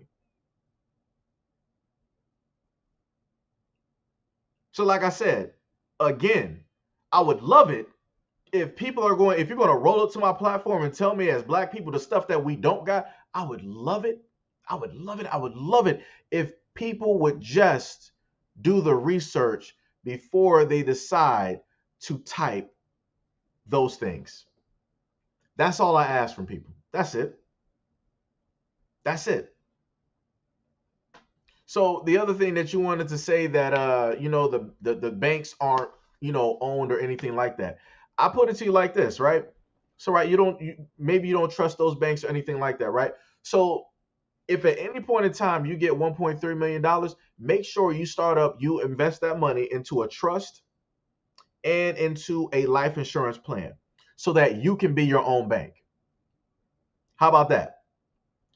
If you got $100,000 on you right now, how about you put that money into a trust, take it out of the bank, you put that money into a trust or a life insurance policy so that you can borrow against that policy while still gaining money back. Because you'll gain more money from your money being there versus being in a bank, which is more than likely where your money is at this moment in time. I've stated that as well. Other black people that are way more intelligent than me, that know about a lot of stuff in the system that I don't know about, have listed this, made videos about it. But black people refuse to actually go for and listen to that information. Just like black people actually refuse to use Google and actually look up black businesses.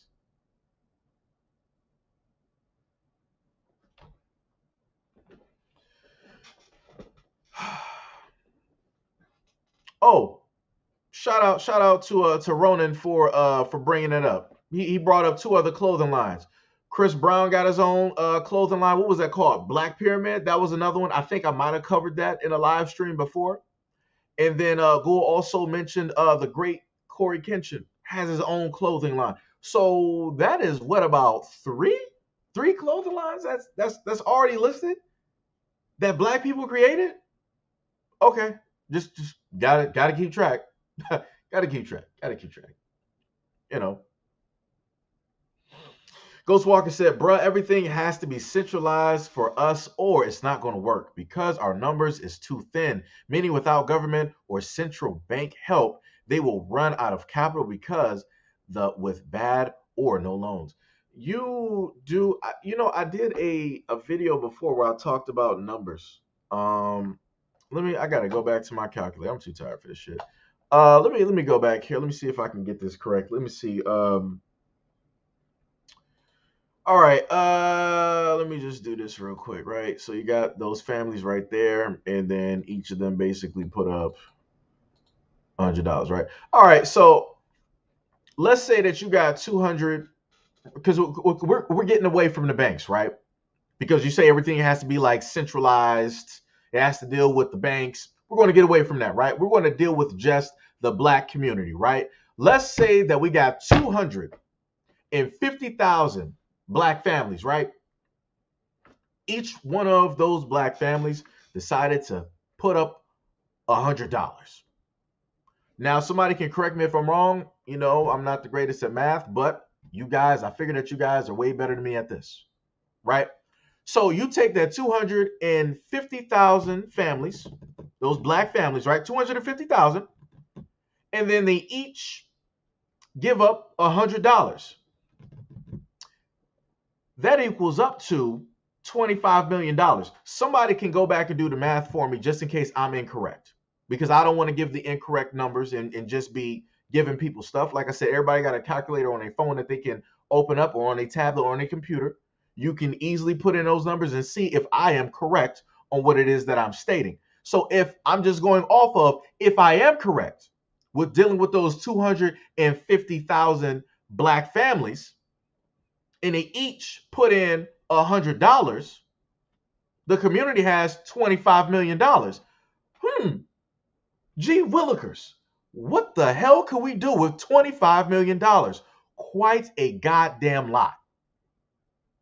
Buying up the block, refurbishing buildings, flipping housing, making communities, buying land, investing in ourselves, investing in the community, bettering the community, opening up trade schools, opening up schools to teach, I don't know, graphics, cybernetics, computers, C++. Just saying, you don't need the banks. So this is away from everything that you stated, right? You said it needed to be centralized. You said that we needed the banks. That's away from all of that. So you take 250,000 black families. Each of them give up 125 million just from black hands. Now what? Now what? So what you going to tell me? Oh, that money ain't insured. It's not safe. Who's going to hold the money? Where's the money going to be placed? Who's going to have control over the money? What, you going to bring up all of those what ifs? Because that's realistically the only thing that you got at this moment in time. Because if I keep multiplying that number and putting that up there to 1,000, Mahoko said that $100 plan sounds good. Hold on. Mahoko said that $100 plan sounds good. Really wish we'd all get on code. So like I said, if I decide to sit up there and instead of that 100, if I replace that and put 1,000, what do you think that money's going to be looking like? And it's not too far-fetched for 250,000 black families to just put up $100.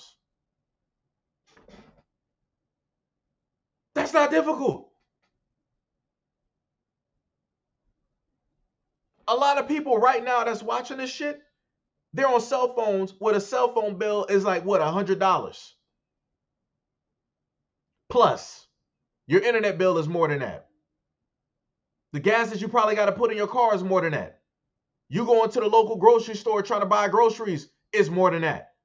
So black people can't sit up there and tell me like, oh, we can't afford this. We can't. Yes, the fuck you can. Like I said, this is what happens when everything is always on excuse mode. It's always on a what if mode. Things are highly, $100 is plausible. I'm pretty sure everybody here, we got 25 people. I'm pretty sure everybody here got $100 in their bank account right now. I'm pretty sure. Or at least checking savings, whatever it is, on their desk, their dresser, pants pocket, downstairs in a washing machine. I'm pretty sure you got $100 somewhere. So Ghostwalker said, unless we move as one, it leaves spaces for anyone to mess with our mission. Federal, city, politicians, hating neighbors, the whole lot. It doesn't matter about money. It's the numbers. I gave you technically the numbers, and I said if you have 250,000 black families. Now, obviously, I lowballed and I put 250,000 black families because in my mind, with my example, everybody is on code. This is how we're able to get everybody to put up $100. So I'm just saying, like you're trying to like push holes directly through every single thing that I say, but you're the main one sitting up here saying we got to move as one. It leaves spaces for anyone to mess with our mission. I'm putting out a plan. I'm putting out solutions. You're sitting up here saying, oh, this can go wrong. This can go wrong. This can go wrong. Are you speaking on yourself? Because I'm giving solutions. Every time that you bring up a problem, I'm giving a solution. You see how that works? You see how that's happening? One person gives solutions. The other one wants to sit up there and point out problems, issues, and how this can go wrong. An asteroid can come from outer space anywhere and end shit today. Guess what? Oh, well. Go back to the drawing board. That's the same thing black people said about Toulouse. Black Wall Street was like, oh, well, we could build another Black Wall Street, but, they did the same thing once before. What's stopping them from doing it again? It's called history. Niggas not know how to read now? Are niggas still on the plantation picking cotton? Like, what's happening? The only thing y'all know is the Bible, the word, a few pages? What we doing? Because last time I checked, we can look at what it is that our ancestors lacked on. And they lacked on actual offense and defense. In today's time, we have the capabilities to get that defense and that offense in order to protect ourselves from any outside or internal sources that may mean us harm or try to do anything to our communities. So again, I'm just stating, how many problems are you going to list before you actually start trying to list some solutions? Because I'm giving solutions. I said that money can be placed in a trust or a life insurance.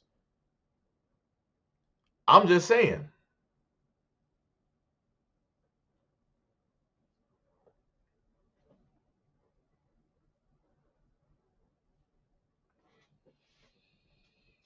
Go said they just showed Ye how far money goes.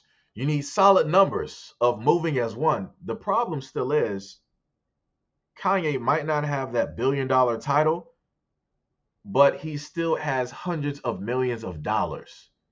So let's say that he lost like $100 million. Okay, so what? He's at like 900 million. Ooh, he's really shaking in his boots now. He's really broke. They didn't really show him nothing, unless they can go in and rip all of the rest of those hundreds of millions of dollars from him like that. They're not really doing nothing. I'm waiting to see that one. I'm waiting to see them. Like I said, this is the action. This will show me power. Go in there and take his whole fortune completely from him in 30 seconds. That's power. Bankrupt that man. I'm talking about fully. I'm talking about he's at zero, literally. I'm talking about he's not rich broke. He is broke. He is beyond poor broke. Like I said, up until that moment comes, like I said, this is just going to be like a move that's going to happen. And then when next year sets in, it's going to be what it's going to be. But like I said before, this is the main thing that I always notice whenever I bring up solutions to problems. People always want to poke holes through the solutions. But yet the same ones poking holes through the solutions ain't giving any type of solutions. They ain't giving no type of ideas. Like I said, that's crazy to me. That is straight crazy to me.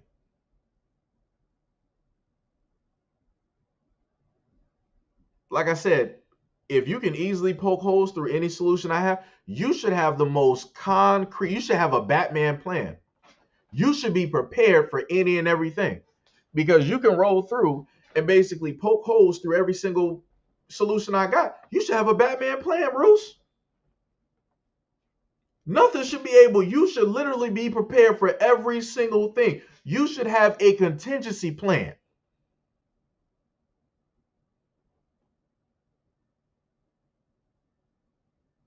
Just saying. Like I said, the main thing I've always stated to people, that if you're going to complain about the solutions that I have, bring up something. Bring up something better.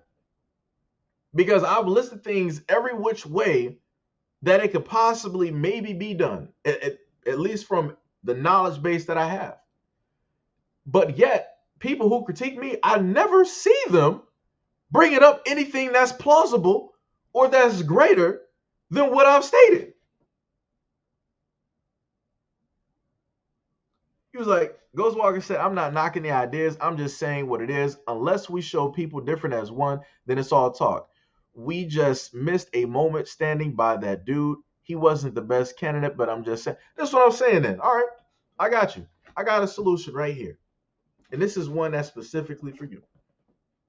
So if you feel that we missed a chance, right, by supporting Kanye, why don't you be the first one to do it? Why don't you find out and get in touch with Kanye some way, somehow, DM him, whatever, however basically it takes. Maybe you stumble upon him in a dinner in somewhere in Hollywood, Beverly Hills, or Denver, Colorado, somewhere up in the mountains. Why don't you be that person?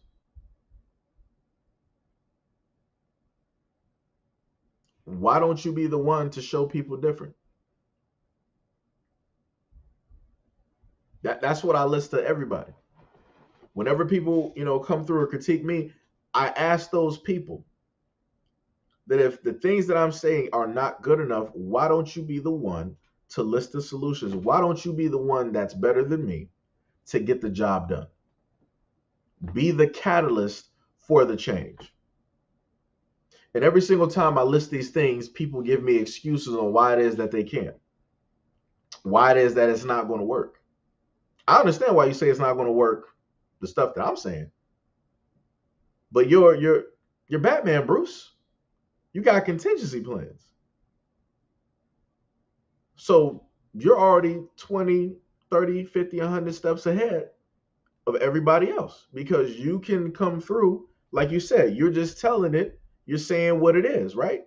Which means that you're just telling the truth how you see it. So I'm telling you the truth how I see it. You are Bruce Wayne. You are Batman at this moment in time. So I expect you to have a contingency plan for every single thing because that's what Batman does.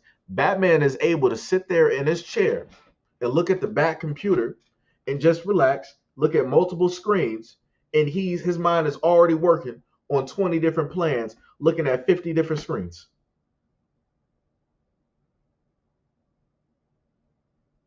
I didn't even list the other plans that he got because those are already finalized. I just listed the ones that he's working on.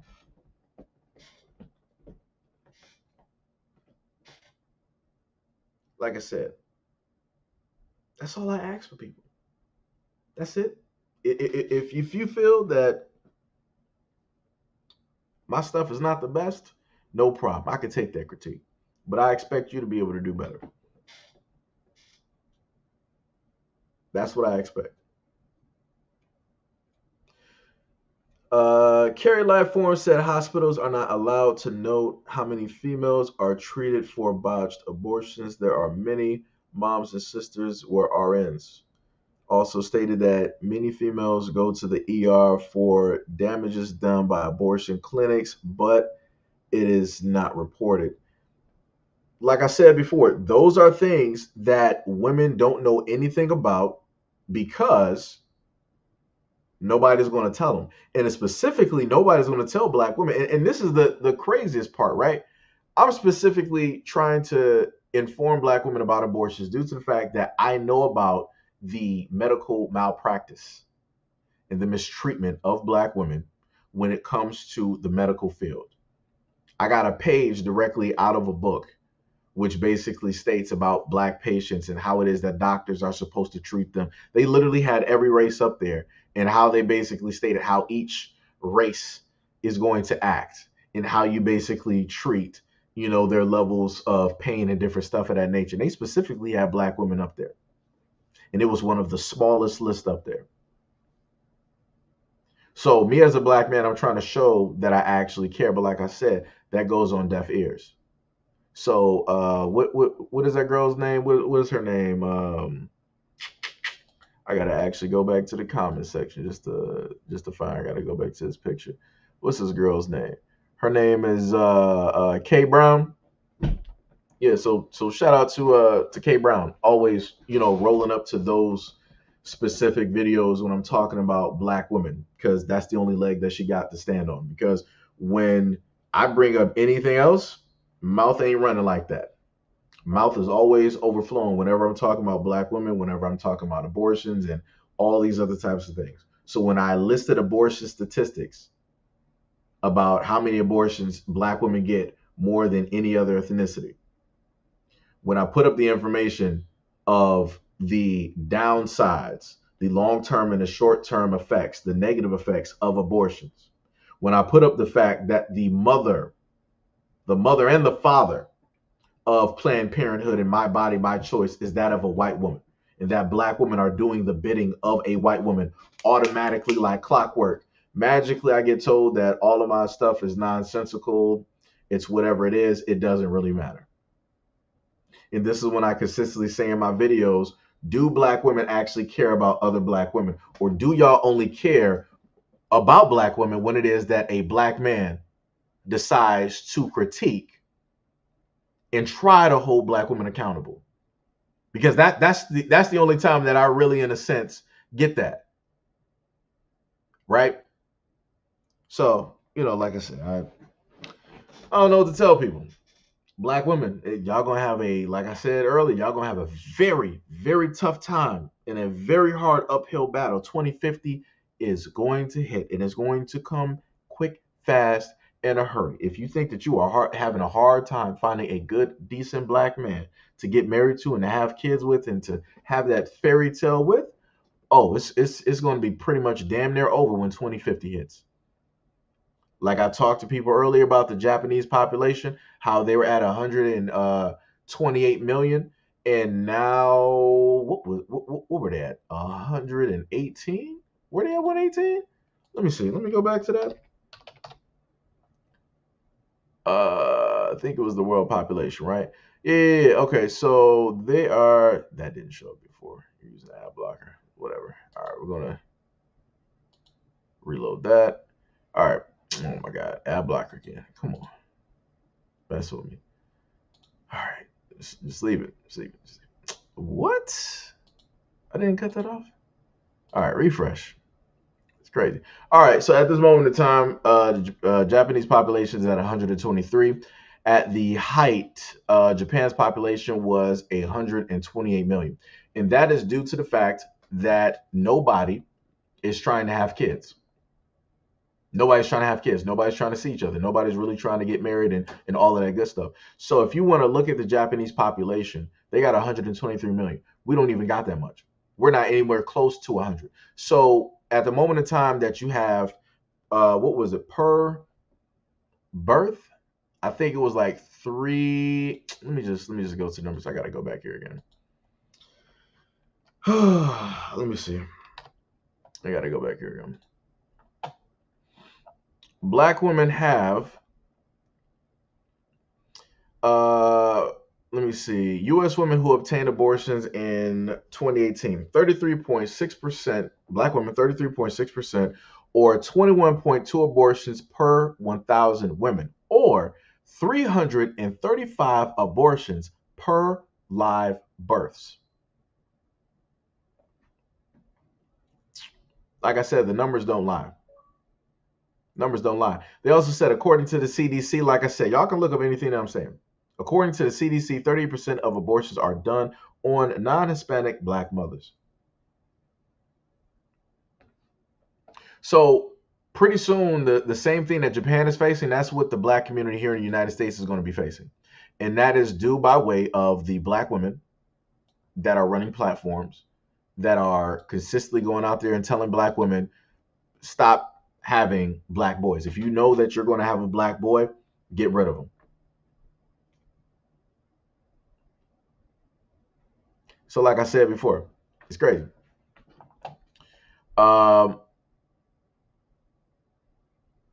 You said many females go to the ER for damage done by abortion clinics, but it is not reported. Right. Ghost said, for example, your last video is a good point. It's not a money thing. It's a number of body things, construction contracts, even with governments determined, is still not going to give us because we don't have the numbers. Like I said before, this is why I like Hannibal. Hannibal did not have the numbers of all the other armies out here, but he still beat out and conquered armies that had more numbers. So like I said before, I'm not focused on the numbers, because the numbers, in a sense, really don't matter. Like, if you got a plan, everything is moving with that plan. In a sense, the numbers, to an extent, don't matter. Like I said, I listed a low number. I listed 250K black families. That was a low number. And I also listed a low number when it comes to the money that was going to be invested by each family. I lowballed that number. I did a video, a live stream before, basically upping that number and it went past like the billions. And it was crazy. And it didn't take that many millions of black families in order to do that, or black people. Whichever one you want to do. You can do black people, or you can sit up there and do black families. Whichever one. Take your pick. But all I'm sitting up to saying is it don't take a lot to sit up there and gain a huge amount. It don't.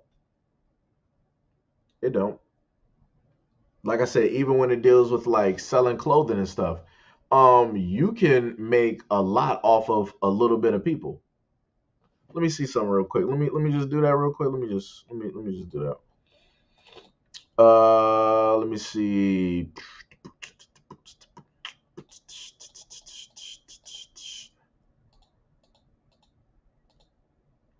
All right. So something real simple. Let's say I got like a T-shirt, right?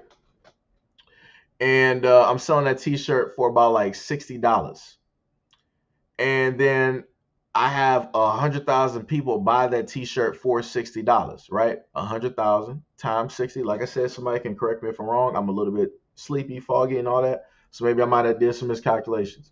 But I did 100,000 times 60, right? 100,000 people who are there at my business buying that shirt for $60, right? So each one of those people bought that shirt for $60.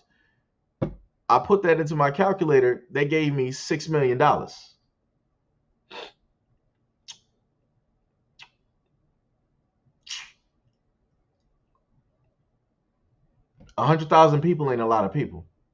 You can find that roughly in every city in the United States.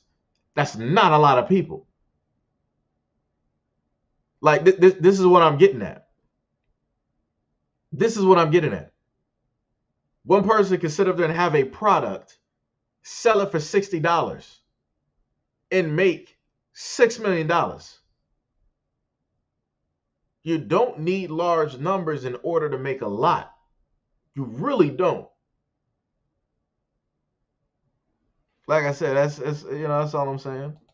That's all I'm saying. Ismail Ronan says Sedge is a joke. I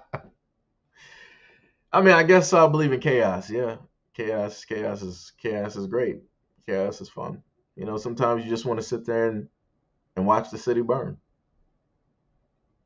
You know. Carrie said black females fill the churches. Singer PD the churches to push abortions of black females. I heard this in a black church to black women to get abortions, and God will forgive them. Oh, do I actually got that up here? Do I still got it up here? Nope, that's the risk of abortions.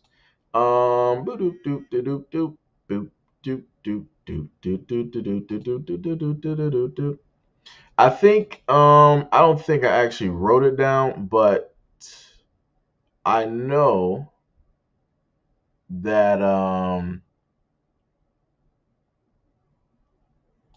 yeah, I think I put it in this part here.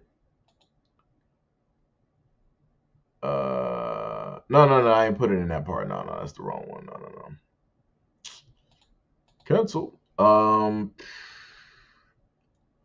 But let me see if I can go back to it. Let me see. Hold on, I got you.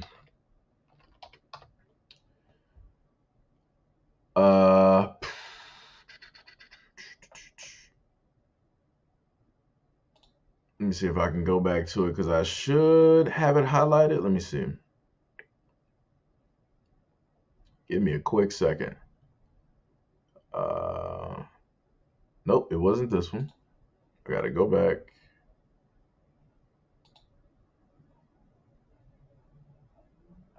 Why is this not highlighted? It was two things that she did, right? Okay, so this is Sanger's Planned Parenthood mission, right? In a 1939 letter to Dr. C.J. Gamble, Sanger urged him to get over his reluctance to hire a full-time Negro physician as the colored Negroes can get closer to their own members and more or less lay their cards on the table, which means their ignorance, superstitions, and doubt. Like the abortion lobbies of today, Sanger urged Dr. Gamble to enlist the help of spiritual leaders to justify their deadly work writings. Quote, "We do not want word to go out that we want to exterminate the Negro population. And the minister is the man who can straighten out the idea if it ever occurs to any of them, to any of their more rebellious members, right? And one of the main things that I made sure to point out is the fact of, let me see if I can find it real quick. It might not actually be down here. Let me see. Square, better through, Black Lives, Roe v. Wade. Da, da, da, da, da. It's not on this one, so I think it's actually back at the other one. Martin Luther King. I'm trying to actually get to the actual part here. Let me see. To limit healthcare, written mission, propaganded. Now, moving spirit words today. Yeah. So, okay. Now, remember the part that I wrote where Sanger basically stated that they needed to get um, the ministers, right? She said much of the controversy. They said much of the controversy stems from the 1939 letter in which Sanger outlined her plan to reach out to Black leaders, specifically ministers, to help dispel community suspicions about the family planning clinics she was opening in the South, right? And then this cuts into this part. In 1966, Martin Luther King Jr. made clear that he agreed that Sanger's life work was anything but inhumane. In 1966, when King received Planned Parenthood's Margaret Sanger's Award in Human Rights, he praised her contributions to the Black community. Quote, there is a striking kinship between our movement and Margaret Sanger's earlier efforts. He also stated, Margaret Sanger had to commit what was then called a crime in order to enrich humanity. And today, we honor her courage and vision. So, yeah. There we go with that one. Shaw says, Seji, did you see the movie The Banker Started Samuel Jackson? This is probably good. I've been intending to basically watch that one. It's quite a few movies. I saw Mercy a while back. That was another good movie as well. Mercy was pretty good. But I'll try to watch that probably today. As a matter of fact, whenever I happen to like get up and whatnot. Tippy said, I get it, Seji, but we have kids. Wait. But why have kids if men don't want them? So they have abortions. The things that I'm saying is this, Tippy. If women want to have kids, then instead of just having those kids, I guess technically the coolest thing now is to basically just have kids and be independent. Because a lot of women have always stated, Black women have always stated that. Notice this Black women are the only group of women that will state this. You have single white women that are single mothers, and I do not see them on social media sitting up just saying, "Oh, I'm independent. I can do it all by myself." Yeah, Asian women, I don't see them doing. Arab women, African women, right? Black women are pretty much the only ones that are programmed to basically believe and to have this mentality and to also pass it down to their daughters, which then leads to another reason why it is that you don't have Black men with Black women staying with the family, because Black women are already stating that they don't need a man to be there.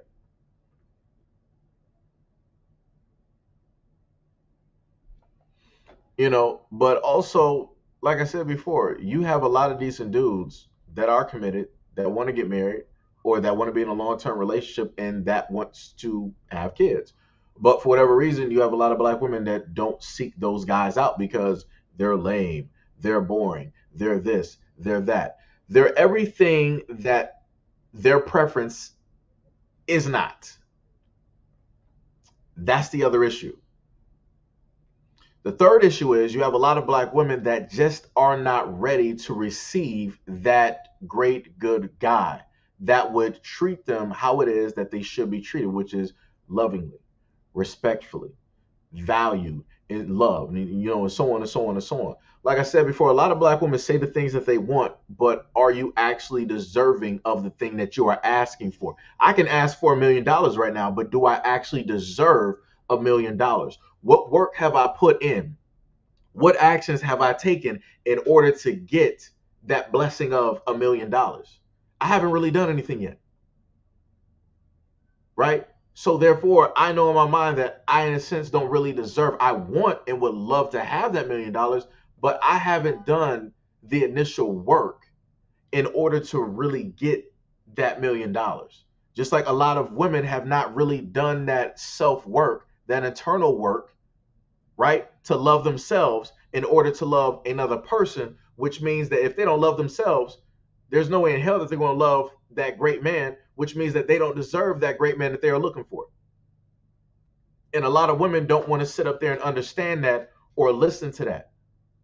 They don't want to take the necessary steps and actions in order to do the corrective measures so that they can change the circumstances that they are in, that they've placed themselves into. There's only been so few women that I've literally seen on social media, black women, mind you, that have stated, you know what? I'm not blaming the men. I'm not blaming society. I'm not blaming everybody else. I'm blaming myself for why it is that my life and my relationships and that my circumstances are the way that they are. And they are that way because of my life choices. The greater majority of black women will not do that. It's going to be the black man's fault. Number one, number two, number three is going to be the black man's fault. And that's just what the facts are. If anybody wants to disprove me on who's going to be the blame for the reason why black women are in the position that they're in, be my guest to sit up there and show me anything different other than black men are at fault for number one, black men are at fault for number two, and Alex, let me get number three up. Black men are at fault yet again. So that's what I'm saying. And also, if you're ready for kids but can't find the right person, you could adopt if you want to. There's a ton of very innocent, loving, beautiful kids that deserve to have a child. I mean, that deserve to have a parent. But like I said, a lot of people that talk about abortions, you never hear them say that, oh, why don't you just go adopt a kid? Oh, no, they ain't trying to do that. That's too much responsibility. That's too much work. So you would rather put your health at risk versus going out there and saving a life and everybody's happy and healthy. I guess it makes sense. Pagani said the numbers may not lie, but the sources do. Well, look, this is what I'm saying. You have the Hispanic community is on the rise. That is not a lie. You can clearly see that. You can clearly look at the families. You can clearly look at the amount of kids. You can clearly look at the populations all around the United States. What can you say for the populations of black people in the United States? Because I get what you're saying. Be cautious. I 100% understand it. But I'm looking at also because I've covered the demographics on pretty much all 50 states, or at least looked at them at one point in time. And black people are not covering all the United States. We're not. In some instances, our population is below, I think, it might be below like a percent in certain areas. So, like I said before, when you get outside of like big cities, you'll start to see less and less black people. Like I said, yeah, we got black people everywhere, but it ain't that many. You're not going to find like, 2 million black people in Colorado. No. you just not.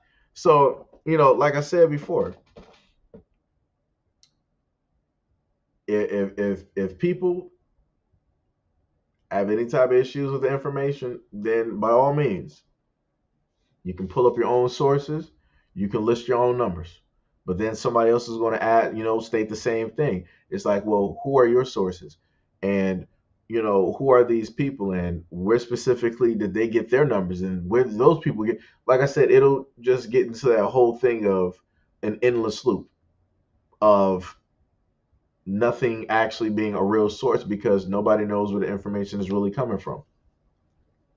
Because we all know, because I'm not about to sit up there and try to go door to door in black communities and question black women about, hey, how many abortions have you had? What health, problems have you, specifically, had with this? Any long term or I'm not about to sit up there and do that because first of all, they're not going to answer the door. Second of all, they're not even going to respond to my question. I might even get shot. So I'm not even going to be foolish enough to even try to do that. So I'm going to, go by the sources, go by the statistics, in the sense that I have, you know. Tiffy says, some men, not all men. Nightfall said the numbers are a lie and can be skewed any which way to make a narrative. I mean, you're right. That's true. That's true. So that also means that black people, if we're not going by the numbers and they're skewed, so black people should be what, like 30 to 40% of the population instead of just being like 12 to 13 for how many decades? Like I said, something seems a tad skewed. But the other thing about it is a lot of people don't want to identify as black. You have a lot of people that are biracial that will identify as other or multiracial or whatever the title directly is. Anything else that is other than black, they will identify as. Then we also have another portion of the population that is locked up in the jails and the prisons that more than likely aren't really getting accounted for. So, like I said before, it's however, people want to go about it. Bagami said, America lies about the numbers all the time. Yeah, this is true. This is true. I mean, one can sit up there and say that about time itself. If we're going to be dealing with deception, let's think about time, right? We got 365 days out of the year, but yet we repeat the exact same days. If you got 365 people, you're not going to repeat the exact same name, right? Think about it for a minute. 365 people are each going to have different names. They're going to look different, talk different, act different, sound different, dress different, right? But we got 365 days out of the year, and every day is labeled the same. It ain't no difference. Every day that you basically live and that you walk is pretty much the exact same day on repeat. Like I said, you can treat that with pretty much every single thing. You can also say that your bank could be lying on your numbers. How much money that you actually got in your account. That might not even actually be your real account. How about that one? How about you might sit up there and have a secret account somewhere, right? Just putting on the conspiracy, theory, tinfoil hat. You can have, a secret account somewhere, an ACH account, where you put in your social security number in order to log in and get details.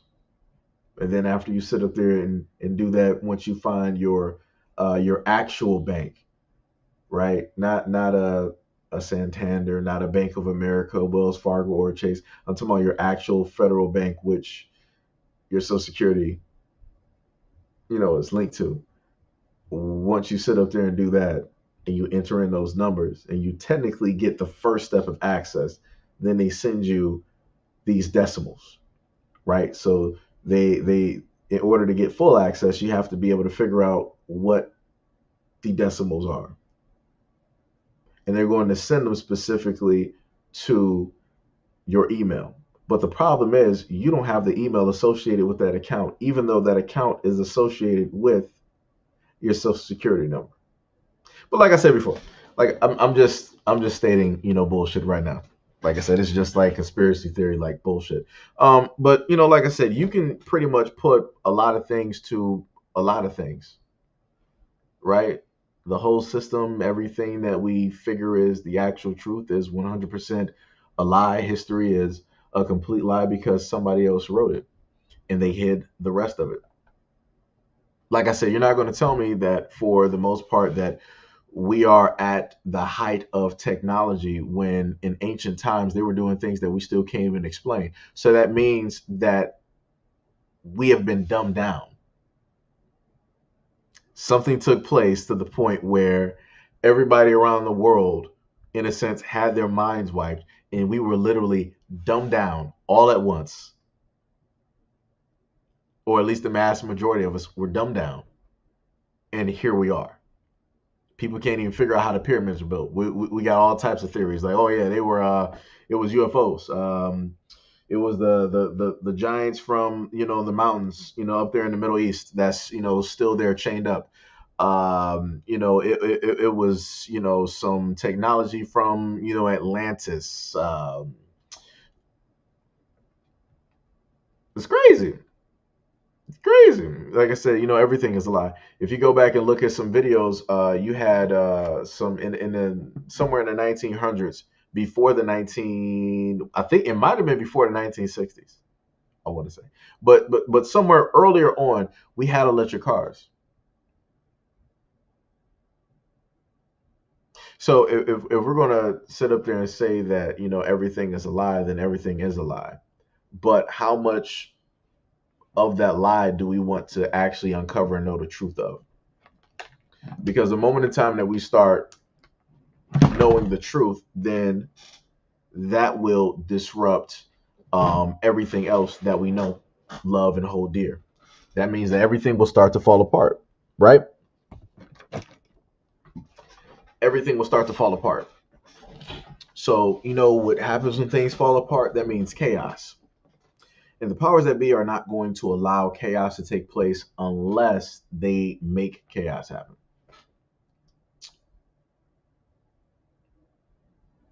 What did Napoleon say? I might be saying it incorrectly. I gotta my brain. I think he said, without religion there would be chaos, which means that religion is a controlling factor. It is used to control and temper man's emotions so that they don't go unchecked. Because if we all have something to believe in that we, look upward towards, then we're going to, in a sense, like if we got our parents all the way up there, then as children we're going to try to stay at a certain level, right? Not to, out of fear, right? Not to make our parents angry. That's religion. There's lessons, there's teachings, there's things that you can take, that you can learn from. And then there's the whole area of fear. And as I told people before, fear is one of the greatest weapons to ever exist. Don't worry about no nuclear bomb. Don't worry about the Moab. Don't worry about the Tazar, any of those nuclear things. Don't worry about a neutron bomb or anything like that.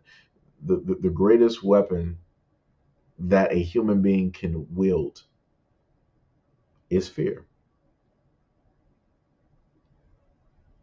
Like I said, if you got fear, you can literally lead a whole country. But anyways, like I said, that's just mumbo jumbo. That's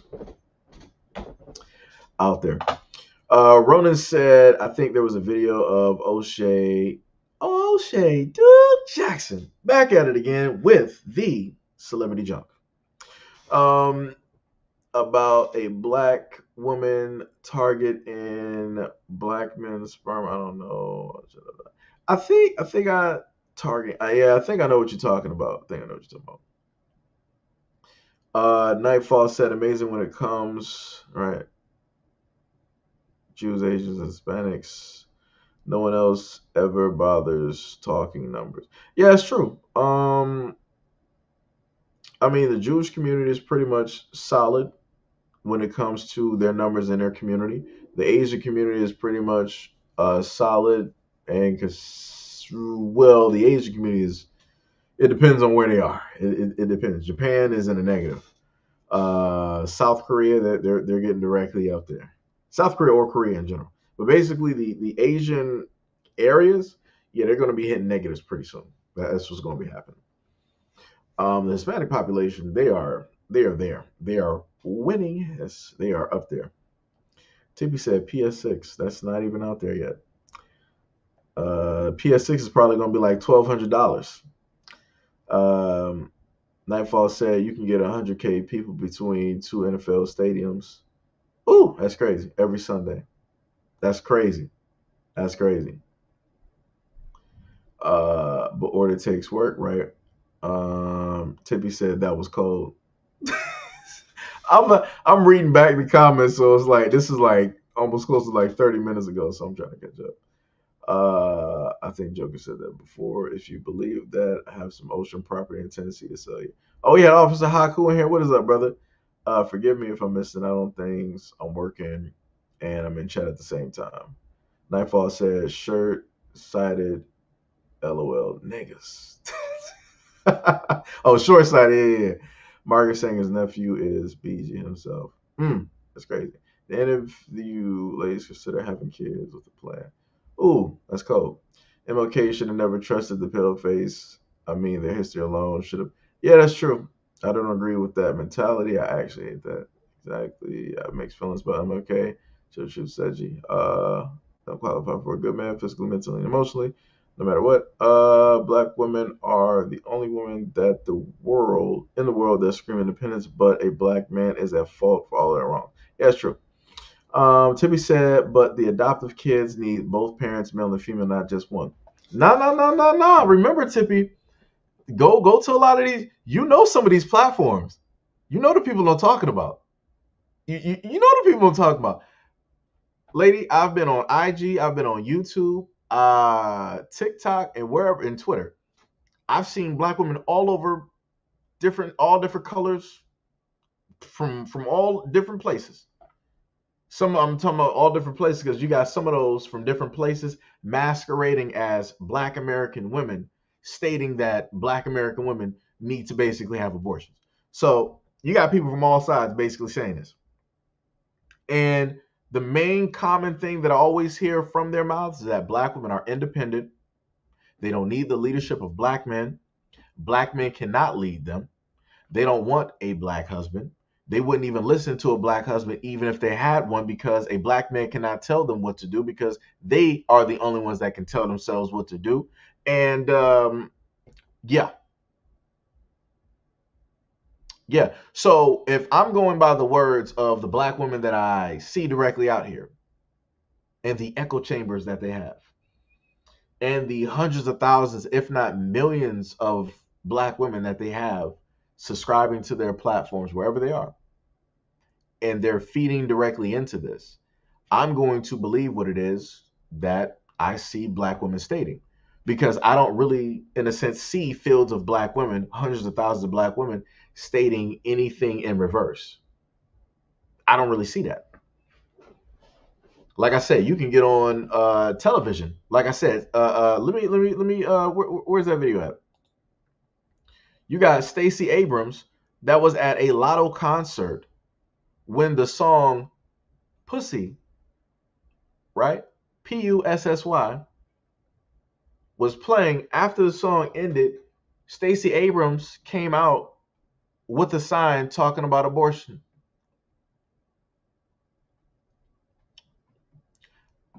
I don't see this happening to any other group. This is why I keep trying to tell Black women, like, y'all getting played so hard. It's ridiculous. And it's like either y'all are allowing it or y'all are just like completely blind. Like I know that I'm legally blind. Legally blind. POP, mama, hold me down. I know I'm legally blind. That's why I wear these. Black women out here got 20/20. Sometimes they got eagle eye vision. But I'm like, you can't see how y'all getting played? And they're coming to you at a time where you're not even thinking critically or anything. They're coming to you when you're just having fun, when you might be liquored up or you might be high. They were like coming out with Stacey Abrams. She's sitting up here, beating to the beat and all this other type of stuff. Talking about, if you believe in my body, my choice, then we need your vote and da and all this other type of what? What have they done? Matter of fact, this is what I'm going to tell the Black women. The people that y'all vote for, what have these people specifically done for Black women? What have they specifically done for Black women that have put them in a godlike position where they're just moon and stars above every other woman out here. What have they done? Because I can tell you what's taking place for the black community, not a goddamn thing. So if ain't nothing happened for the black community, what specifically are they doing for you in order to sit up there and get you to vote for them? I'm still waiting on that. Like I said, and there was a black woman on television trying to sit up there and blame black men for the reason of the low voter count. I'm like, you have to be kidding me. So black men, the main ones that can't control the black community, the main ones destroying the black community, the main ones that's not even a part of or they're in the black community, the main ones that aren't even leaders and don't even want to be leaders, right? We're the ones that have enough power still to have a low voter turnout take place. You can't make this shit up. It's the craziest shit I've ever heard in my life. Like I said before, I need people to make me understand. Are black women weak or are black women strong? Because I'm not dealing with no it's both. I'm not doing that. I'm not doing that. Because you're not going to tell me on one hand that you're independent, you're the most powerful, and that you are the gods out here. Right? But then at the same time, you're Lois Lane and you need help. What? Excuse me? What do I look like trying to carry Superman? What do it look like my mild mannered human ass trying to sit up there and come off the block, see Superman fighting Doomsday, I'm going to try to take a hit. What? The air around the fist of the spikes will automatically kill me. What do I look like even trying to do that? That's aliens versus aliens fighting. I'm a human. Why am I getting in the way of that? But like I said before, somebody got to let me know for black women, which one is it? Are you Superman or are you Lois Lane? Which one is it? You ain't both. Like I said, I don't play that here. If you want to tell me that you're independent, then I'm going to treat you like a king. I ain't going to call you no queen. You are the king of kings. That's the title I'm going to sit up there and give you. Because that's what you want. That's what you're going for. You're not going for the title of queen.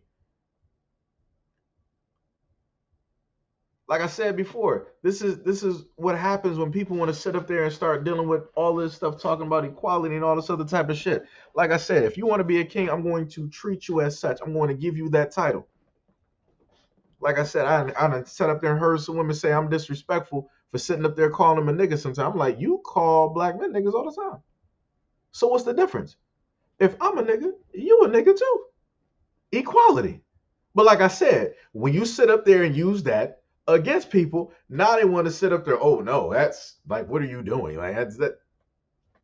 It's equality. I'm giving you equality. Everything is supposed to be equal. I play by equal rules. If you feel that you have enough to, in a sense, be considered a king and go for the throne, I'm going to sit up there and treat you as such. You are a brand new challenger. In comes a new challenger. Live or let die. Heaven or hell. Fight. That's how we want to sit up there and treat it. Because like I said, a lot of women out here, they ain't trying to sit up there and go after the spots of other women, trying to go for like a princess or a queen's position. No, women out here trying to sit up there and be kings. Like I said, if you saying that you independent, you can do it all by yourself, you a king, you good. You got this. You holding it down. You don't ever need the help from a man. You got this. Like I said, y'all got to understand what y'all saying whenever y'all sit up there and try to bring this stuff to men. Like I said, I have no problem treating a woman like that. I have no problem. Like I said, it's weird how they say stop blaming the everyone, but they love blaming everything and shit on us. Yeah, you know, most of the people I know with kids should not have them. Yeah, I've seen a lot of people. It's bad, especially people in markets. It's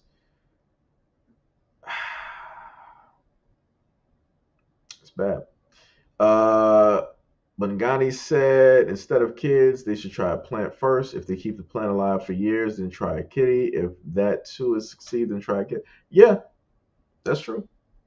Nightfall said correct. As a black man, Seji, you aren't supposed to have an opinion. That's bars. Oh, you mean that black men and black women also often decide to make baby daddies? Oh yeah. The society forces people into relationships and kids. We need to step back, work on ourselves individually, then proceed. Most of y'all trying to handle adult business with a baby's mindset. Right there. That's the bars right there. That is straight bars. This man said, this society forces people into relationships and kids. We need to step back, work on ourselves individually, and then proceed. Most of y'all trying to handle adult business with a baby's mind. That's 100% facts. That is 100% facts. DSA1, what is up? What is up? What is up? What's up? Like I said, I think it's wrong. Yeah. Why this is with black folks and individuals, no matter who you are. Could have been a different way.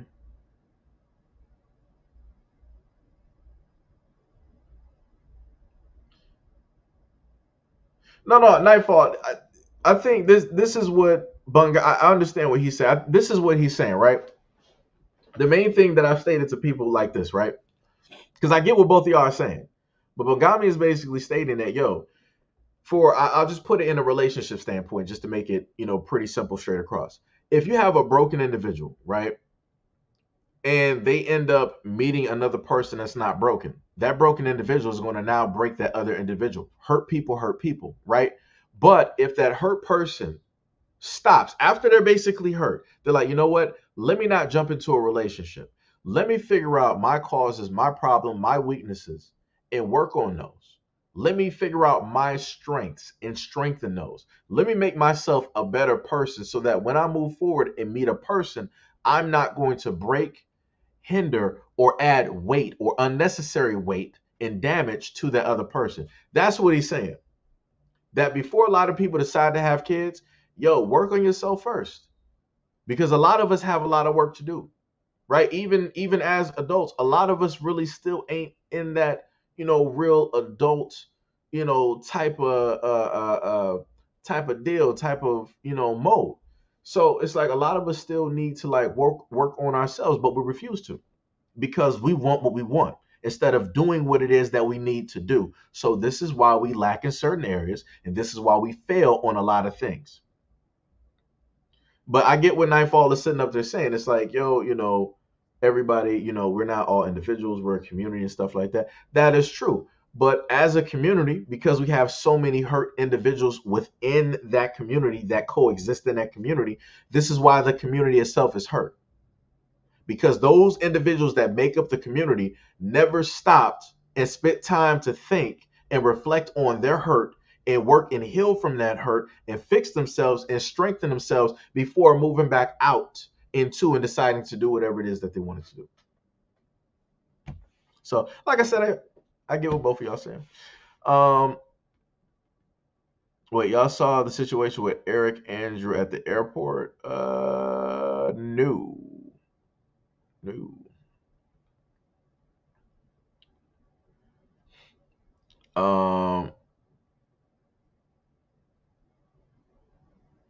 Let me see. Rona said it's not hard to find a decent good man, a decent guy. Decent guys are hiding like me, so we don't get put on child support by force, despite the child not genetically being ours.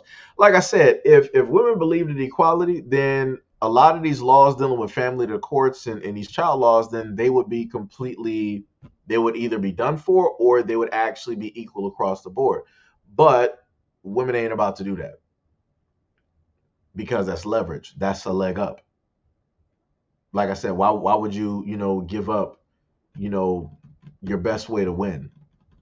Why would you give up your advantage? So like I said, this is why I believe a lot of that stuff is a farce. Let me see. Tibby said, I get it. These PC folks want more division between black men and women. No other race have these issues. It's just with black men and women. I wonder why. I just don't want black men generalizing all black women like we're the same, and black women shouldn't generalize all black men. Well, in a perfect world, I could 100% agree. But due to the fact that we live in an imperfect world, and due to the fact that you have people that want to believe or say or fight for equality but don't really want it, or they just want specific aspects, this is where the generalization still continues, right? So we could be at a point where women are equal in pay and different stuff like this, and women are stronger and all this other type of stuff. But guess what? Let's say that both men and women are on. It just gets to a point, like, let's say like tomorrow somebody got the Dragon Balls, made a wish that women are as equally strong as men. You're still going to sit up there and have the courts and everything else side with the woman when it comes to DV instances, right? Like, if a man fights another man, it's whatever it is. Men fighting men. If a woman fights a man, it's an issue. And then every man wants to now become Superman, Batman, the Justice League, Voltron. They want to sit up there and be Mazinger. They want to do everything, to basically defend this woman. And she could very easily be in the wrong. But because it's a woman, oh, I got to sit up there and defend her. You can have an instance where the man and the woman are equal in strength, and people can clearly see it, right? For the greatest duration of the fight, the woman was beating this dude's ass. Nobody saying nothing. Nobody stepping in. Guys are in the background. Oh, he didn't get his ass beat. Oh, she rocking shit. Oh, shit. She just flexed that nigga. Oh, shit. The girls are like, man, he a bitch. He this, he that, right? Let that dude magically go Ultra Instinct one good time and land one blow. Hold on, my nigga. You ain't about to do that again. You lay a finger on her again, you gonna fight me. I'm about to rock your shit. But where were you at when she was beating his ass? So he done took 50 blows. It looked like he was basically down. But then the power of the sun just hit his body just right, and he just landed one hellacious blow that knocked the wind direct. It didn't defeat her. It knocked the wind directly out of her. And now you want to sit up there and be Superman. This is why I do not sign up for equality. I don't. Because it doesn't exist. Because it's not going to exist.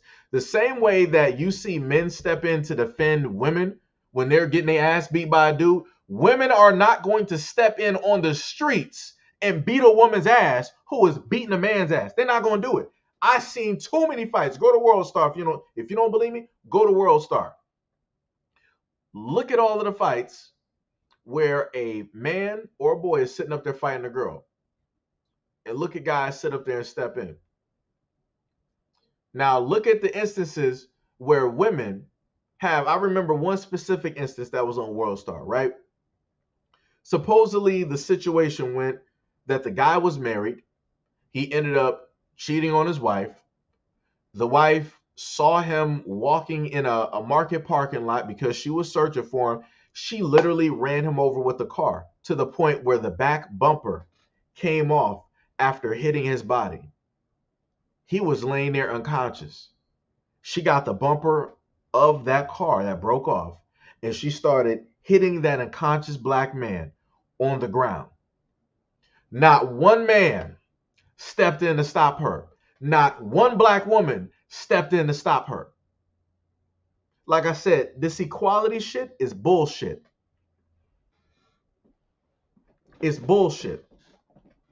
There's a lot of black men right now that have lost their lives from stepping in, from trying to defend black women. But you don't hear black women talk about that, though. Those are just the forgotten heroes. Those are just bodies that those black women step over so that they can go back to the same Pookie and Ray Ray, or date a whole nother one and do the exact same cycle over, taking somebody else's father, son, brother, uncle, grandfather, best friend directly off of this planet. But like I said, nobody wants to talk about that. But how many black women have lost their lives trying to sit up there and defend a black man from a black woman? I'll wait.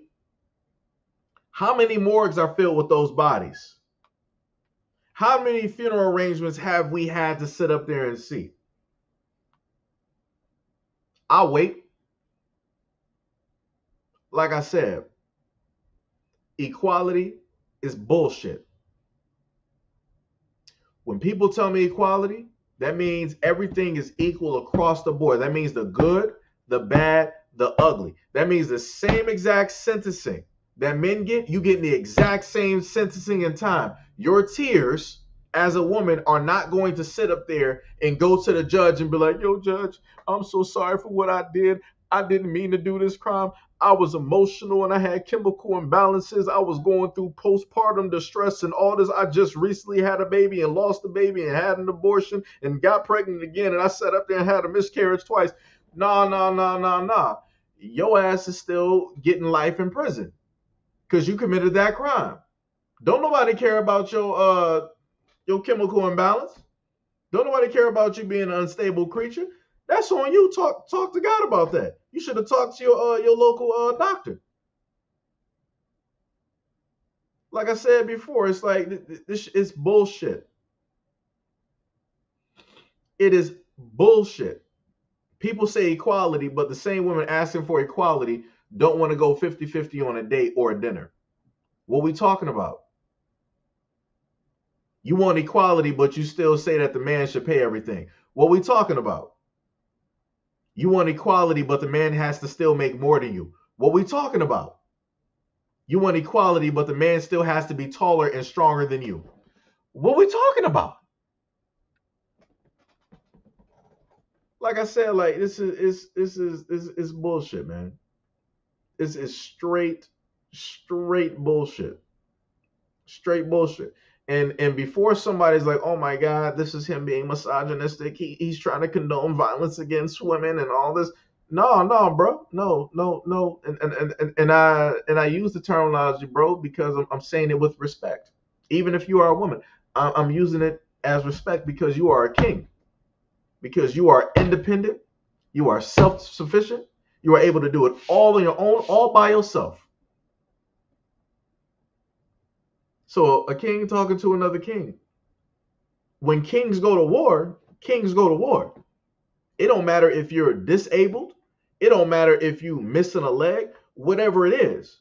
When a king is on the field, the other king is supposed to be on the field, and the war is going to sit up there and start.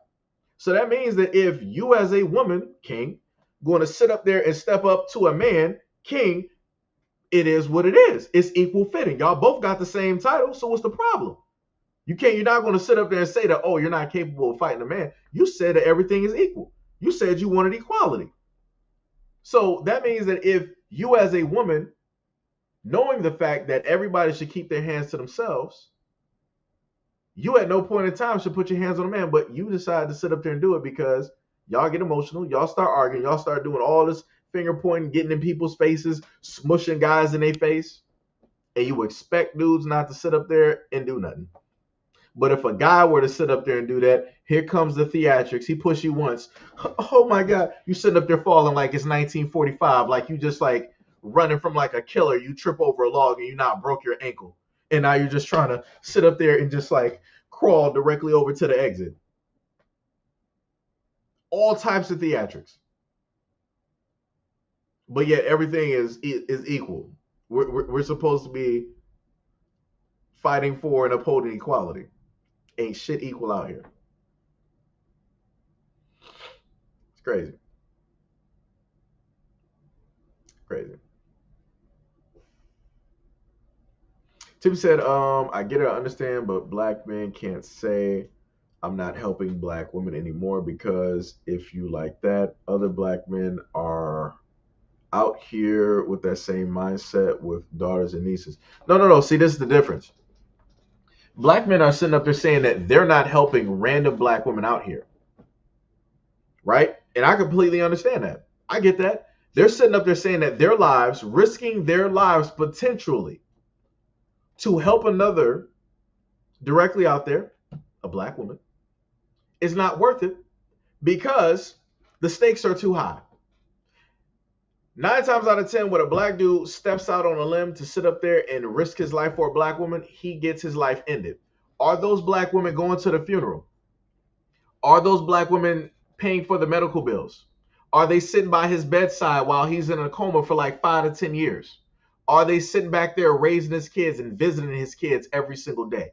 Are they taking his kids back and forth to school? Are they sitting up there looking after his family, his mom, his sister, his aunts? Are they continuously spending time with the mother of his kids or his wife or his fiance? No, they're not. So I understand when you have black men out here sitting up here saying like, yo, I'm not sitting up there risking my life for random black women out here. They're not stating that they're not going to risk their life for the black women that are of their family, of their blood, of black women that they know, of their children. They're not stating that they're not going to risk their lives for them. They will. They're just not going to sit up there and waste their lives on the other ones that don't appreciate black men. And it's a lot of them out here. Like I said, the question still is, how many black women have died, lost their lives, ended up in a coma, in a funeral home and in a morgue due to the fact that they risked their lives to step in to fight a battle for a black man when a black woman was fighting him? I've been in high schools seeing young black girls swing on dudes, knowing the fact that they are not going to hit them back because, for one, they can't retaliate because of what society says. Number two, they can't retaliate because other dudes are just waiting in the cut to sit up there and snuff them real quick. And then number three, it's a losing situation because if he swings, everybody's going to call him a bitch. Oh, you a pussy, you hit a girl, you couldn't take his yacht. It's L's all over the place. I ain't never see girls step out the crowd and start beating down on those girls who swinging on that dude who ain't fighting back. But like I said, women want equality though, right? Everybody should be treated the same though, right? That ain't happening.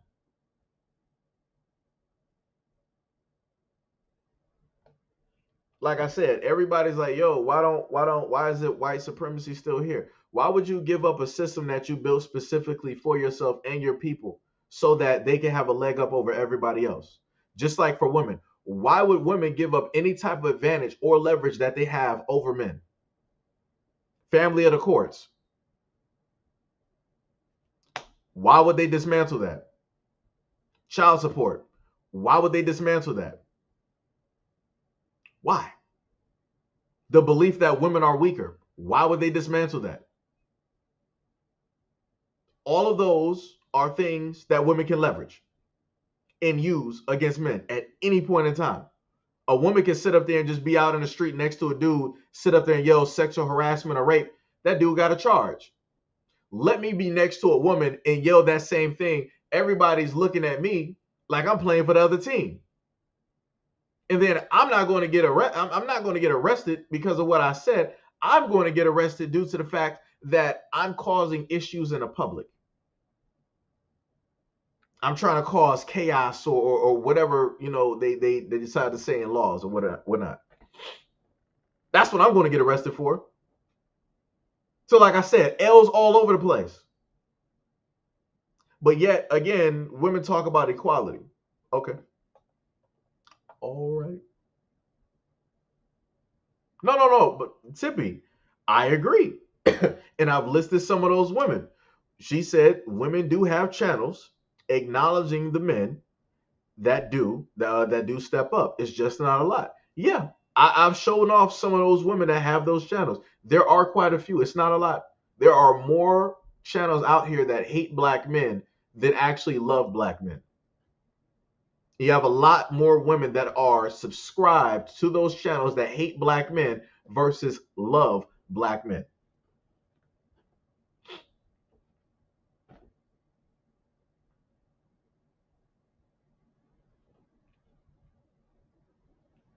Like I said, it's like,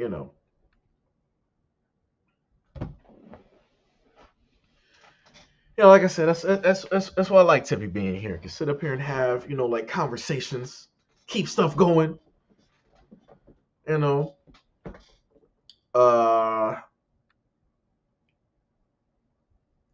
Rona said that aches my heart. Yeah, let me tell you something. The thing um that really hit me pretty hard is like, and I don't recommend. I'm going to any black dudes that's up here. I don't recommend you do this at all because once you start getting into those videos, it's going to start to do something. It already does something to women, but it does the reverse in men, right? So when black women watch videos about any and all things negative about black men, right? And then you have these black women like, yeah, this is my experience. I went through this. I know a friend. I know this. I know that. I've seen this. I've witnessed this. I've heard this, right? You got the whole echo chamber together saying the exact same things that black men are negative and everything else under the moon and all this great shit, right? When you start hearing that shit and then you compound that with reading their comments and what it specifically is stating about black men, it will start it will break your heart and it will harden your heart so quick. It's like it's like that. It's literally like that. And it's like the funniest thing is I don't even think they even realize how detrimental that like the content that they do, what they produce is both to black men and black women. I don't think they even realize how detrimental it is. Because when you're a black man and you sit up there and hear that, you automatically start having regret. You start having like a loathing, almost getting to the point of like a hatred. Because you'll start just like listening and listening and listening. And it just becomes like this. It's almost like a spell. It's almost like, some witchcraft in a sense. Because you'll get caught up in it so much that it's like, all right, damn, I've been watching this video for like 2 hours. And then it's like your energy is completely thrown off because now you feel a certain type of way about black women now because you've heard from black women. You've seen what it is that black women are saying. You've listened to them. You're looking at what it is that they're writing.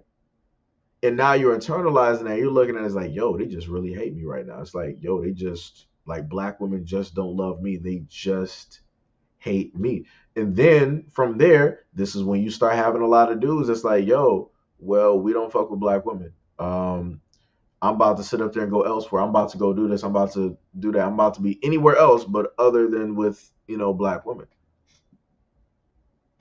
Like I said, I've sat there and I've listened to that content more than likely what I should have on a variety of channels. And it's the exact same message. All of them are saying it's different voices, different people, different ways to say it, but it's the exact same message every single time. Black men are no good. Black men ain't shit. Black men aren't breadwinners. Black men are a debt to society and all this other type of. But the funniest thing is this, right? You got some black women, you got those black women out there that will be like, well, you guys are a huge debt to the United States society because you guys put the United States in billions of dollars because you just don't got jobs, as if to say that black men just don't want jobs. But yet, in the same breath, whenever people hear that, y'all need to start doing a research on these college educated women. They didn't clear up their debt. They got thousands of dollars. We're talking about tens of thousands of dollars in debt, hundreds of thousands of dollars in debt. Highly educated, but got a goddamn lot of debt. So it's like we're both at zero then. We're both at zero. So it's like it makes you have no room to talk, right? I don't have a job. You haven't cleared out your debt. We're good. Because like I said, you're still paying off the interest. You ain't even touching the actual debt. You're paying off the goddamn interest on the loan. Like whatever, man. It's like I said, it's a lot of crazy shit. It's a lot of crazy shit. DSA one said I've had one experience like that, and I question myself if I would do it again now, unless she's family or so close she's family. Like I said, it's like, yo, I've been told before. It was like, yo, you better not go out here and risk your life for like no random woman. That was a black woman that told me that. She was like, you better not go out there and do that. And I had to sit up there, like I felt a certain type of way about it. But then after consistently like doing stories where you've had dudes that genuinely cared about the woman and they tried to step in and they lost their life, I was like, I now understand why you say that. Because that woman is going to get to live. She's going to still be doing the exact same things that she always wanted to do. She's going to see birthdays. She's going to see holidays. She's going to see her family. She's going to get married and unmarried and remarried. She's going to see grandkids. She's going to see life while you are just in nothing but darkness. And it's like, I understand. I understand. And I really feel as though, I'm not even going to say feel. I know for a fact that a lot of black women feel a certain type of way when black men say that because they've never had to go out there and risk their life. The moment in time, if black women had to risk their life and lose it on a daily from defending black men from black women, then they would actually understand. Because for the longest time, people have stated that black men don't value their lives, that black men don't care, and all this other good stuff. But then when we do say that we have a cap or we have a value, then people want to say that's incorrect. That's the wrong way to sit up there and go about it. Oh, well, you know, the Crimson Channel is a good channel. Yeah. Like I said, it's a Crimson is a another one as well. Like I said, it's a let me see. Did I do a video on Danica Marie? I did a few. I did a few. I highlighted some women up there. I know I did. I highlighted some. I can't even name them off the top of my head right now because I don't want to butcher their names. Lord, because I'm real good at butchering names. Let me tell you something. Tippy said, "Yeah, that elsewhere got you licking the same spoon she let her dog lick." Seiji, you remember that video? That was crazy. Well, that was that dude. I don't know what to tell you on that. That was on him. He made that decision. He clearly saw that she fed the dog from that spoon, and he, with his dumb ass, decided to eat from that same spoon. I don't know what to tell you. I would have knocked that shit directly out of her hand. We don't do that. We don't do that. Mm-mm. There's just a lot of things we just do not do. Like I said, I don't know where that dude grew up. I don't know. That man has brought dishonor to his family and his bloodline. We ain't doing that out here. Let me tell you something. Timmy said, "Yeah, that's really sad. That's why I backed out, and I understand." Oh yeah, no. DSA one. I know Love Dorsey. I covered her on one of. It was a while ago. I covered videos on Love Dorsey before. I love Dorsey. Like she is real. Directly about her stuff. Wait,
let me see. Yeah, there we go. Okay.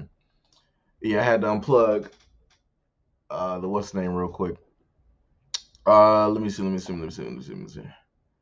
Um, but yeah, Timmy, if you're talking about from like those channels and stuff, um, trust me, I understand. Like I said, like I told y'all before, I still might even be subscribed on one of my other channels. Like I said, I was subscribed to some of these black women. I was like, yo, y'all talking, some stuff. I could sit up there in the group. I'm like, all right, you got me. Right. And like I kept telling y'all, the same repeated stories. Like it just got to that point where it was like, yo, this channel ain't for me. I am not supposed to be here. I obviously made a wrong turn in Albuquerque. I ain't supposed to be here. So I left out quietly. Like I said, I ain't say nothing on a live stream. I used to watch the live streams and stuff. Anytime it popped up, doo-doo, I was directly there. I didn't say nothing in the live streams. I didn't leave no type of comments. Like I said, I left the same way I showed up to that platform, in silence. Like I said, I respect people for their opinion and how it is that they feel and what it is that they do. Like I said, I disagree with it, so I leave. It's that simple, and that's the main thing I told other people before. Like I said, I go by my actions. If I disagree with like somebody's content and I don't like who they are or whatever it is, I'm out. Deuces. Like I said, they won't even know I was there because it don't make no matter. I'm not shifting or moving no money on a platform or whatnot. I'm the same as everybody else there. You know. Um. Troll Hunter. Yo, what is up? What is up? What's up? How about the study that came out earlier this year? How the U.S. lost 34 billion GDP over the last 20 years because they refused to hire educated. Yeah, that's what I'm talking about. I listed that. I actually did a story directly on that because I got tired of seeing the blackmail hating platforms always listing this, but I'm like, you're not listing the reasons as to why black men don't have these jobs. And I'm like, because they just making it seem like we're just uneducated. We are just not goal driven. We just don't aspire to do greater. We just don't want to do anything. We just want to take and siphon money directly from black women, as if that's how all black men are just out here surviving, making it, and paying bills. Like I said, it's some crazy shit out here. Crazy shit out here. Mahoko says, Seiji, thank you for doing another live stream. Much appreciated, and keep the knowledge coming. Rona said, yeah, I saw the video when DJ Academics was having a meltdown on this alpha female. Yo, that was looking crazy. I can understand like him trying to calm her down when like she's drunk, but you send like the dude like walked out there, he was like, I'm the prize. I'm like, okay. I'm like, all right. If he would have said like, I'm the king in here, I'm like, I understand. All right, I got that. He was like, I'm the prize. I'm like, all right. What? Like I said, whatever titles people want to give people is, it's whatever it is. Like I said, it is what it is. I just felt like he should have handled that like way differently. But the girl, she wanted to keep like talking or whatever, and then she wanted to try to swing on the women that was there, and I'm like, whatever, you might as well just let them fight then, because she gonna learn a lesson one way or another way. Like I said, he let her sit up there and get swung on. Equality. Like I said, you're not going to let this dude defend you and stop you from acting stupid and catching the ass beating. It's whatever it is. He just let them sit up there and start swinging on it. Like I said, that you gonna learn what you don't want a man to tell you what it is that you need to do. You want to learn the hard way, like a lot of dudes out here that's hard headed. Be that king. There you go, sire. Your battle awaits. Like, yo, it's crazy out here. Trying to say that way, I think it was 34 trillion. It was a high ass number. It was somewhere up there. You up in that ballpark, man. Let me see. Tippy said, yeah, I saw it. That was silly. DJ had his training day moment. Yeah. He was like, I had you niggas playing in Pelican Bay. Yo, oh man. Tippy said they refused to hire them, but will hire a black woman to further the. Yeah, and Tippy, hold on. Thank you for pointing that out, because the other thing I pointed out in another video was when it was it Chase or was it Bank of America? It was one of the banks. It was a white dude that was like the head of bank of one of the banks, right? They made an initiative, I think, to put forth $100 million or maybe anywhere in between $100 or $500 million, whatever it was, to black women to start businesses and all this other type of stuff. and you just saw a whole field of black women. They were ecstatic and happy. No, a lot of these black women wasn't going to be going out there to try to become entrepreneurs and start up something to get that money. They were just cheering just to be cheering. It was the stupidest shit I ever seen in my life, because I promise you a lot of that money is still sitting up there. And when you basically had that directly up there, you had some women saying, "Oh, here you go, black men being jealous and all this other type of stuff." I'm like, no, you literally got a white man yet again and just gave y'all some money. Think about it. Like, the main pillar, or the main thing that helps to stabilize a community is having the men, empowering the men in the community. The moment of time that the men are empowered in the community, that also empowers everybody else. But when you go and you forego trying to empower the men, and you forego, I mean, sorry, and basically continue on to basically empower the women, you then decide to destabilize the structure. And that's what they did. And that's what they have been doing by incentivizing black women in a multitude of ways. They did that to destabilize the structure, meaning the family unit, meaning the relationship, meaning marriages. That's what they did. But black women ain't looking at it like that. It was like, oh yeah, we finally got our time. We shining. We the king of the kings. We out here getting it now. We getting the bag. Da da da. We making more than y'all and all this other. You can't tell us nothing. And I'm like, you're right. We can't tell you nothing. So you gonna learn the hard way. Like how Pookie and Ray Ray be out here and they be on the streets, sitting up there, doing those illegal dice games, getting shot, sitting up there knocking down doors, getting shot, sitting up there robbing and pillaging, getting shot, or ended up in and out of jail. You're gonna learn the same exact way like Pookie and Ray. You're gonna learn the hard way. Like I said, like I'm telling you, Tippy, the I'm telling you, you know of quite a few of those platforms like I do. When the moment in time that these shifts start taking place and a lot of things get out of whack, I promise you those platforms are still going to be like, oh, this is black men's fault. Black women are what, more educated than black men, got more money than black men, and yet in some way black women are still weaker. I don't understand it. Like I said, I don't get it. I don't. It's the math is not mathing. To me, it's not. But like I said, those black women are not going to admit any type of fault when everything falls completely down, and black women are losing. Like I said, it don't seem like black women are losing now because all the money is basically raining down from the sky, and black women just got some bags open and they just sitting up there collecting that shit. But once that money starts drying up and there ain't nothing on the ground for them to focus on, so the sky is clear, the ground is clear, then they're going to sit up there and look around and see what's really happening, and it's going to be too late. And like I said, you got a lot of brothers out here that have been trying to warn black women to sit up there and try to tell them. And it's going to just get to that point in time where black men are going to be like, yo, I'm done talking. I'm about to sit up there and set up shop elsewhere and, go to people who actually listen. So just like how you got some dudes out here, a few black men out here like, yo, I'm about to travel this, I'm about to do that.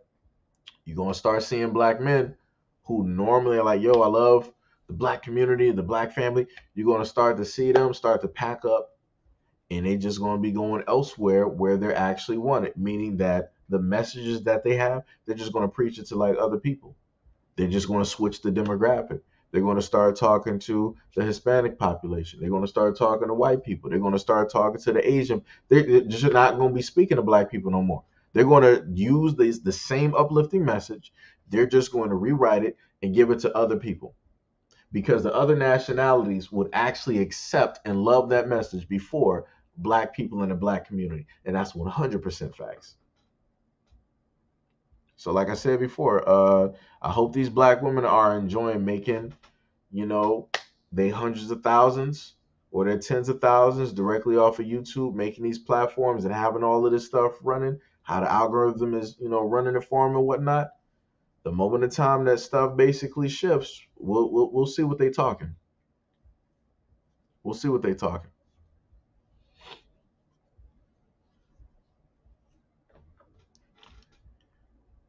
Let me see. One day in the system going to start treating MBWs like they are black men. Oh yeah, that's going to be a sad day. The moment in time that the system starts treating black women like black men.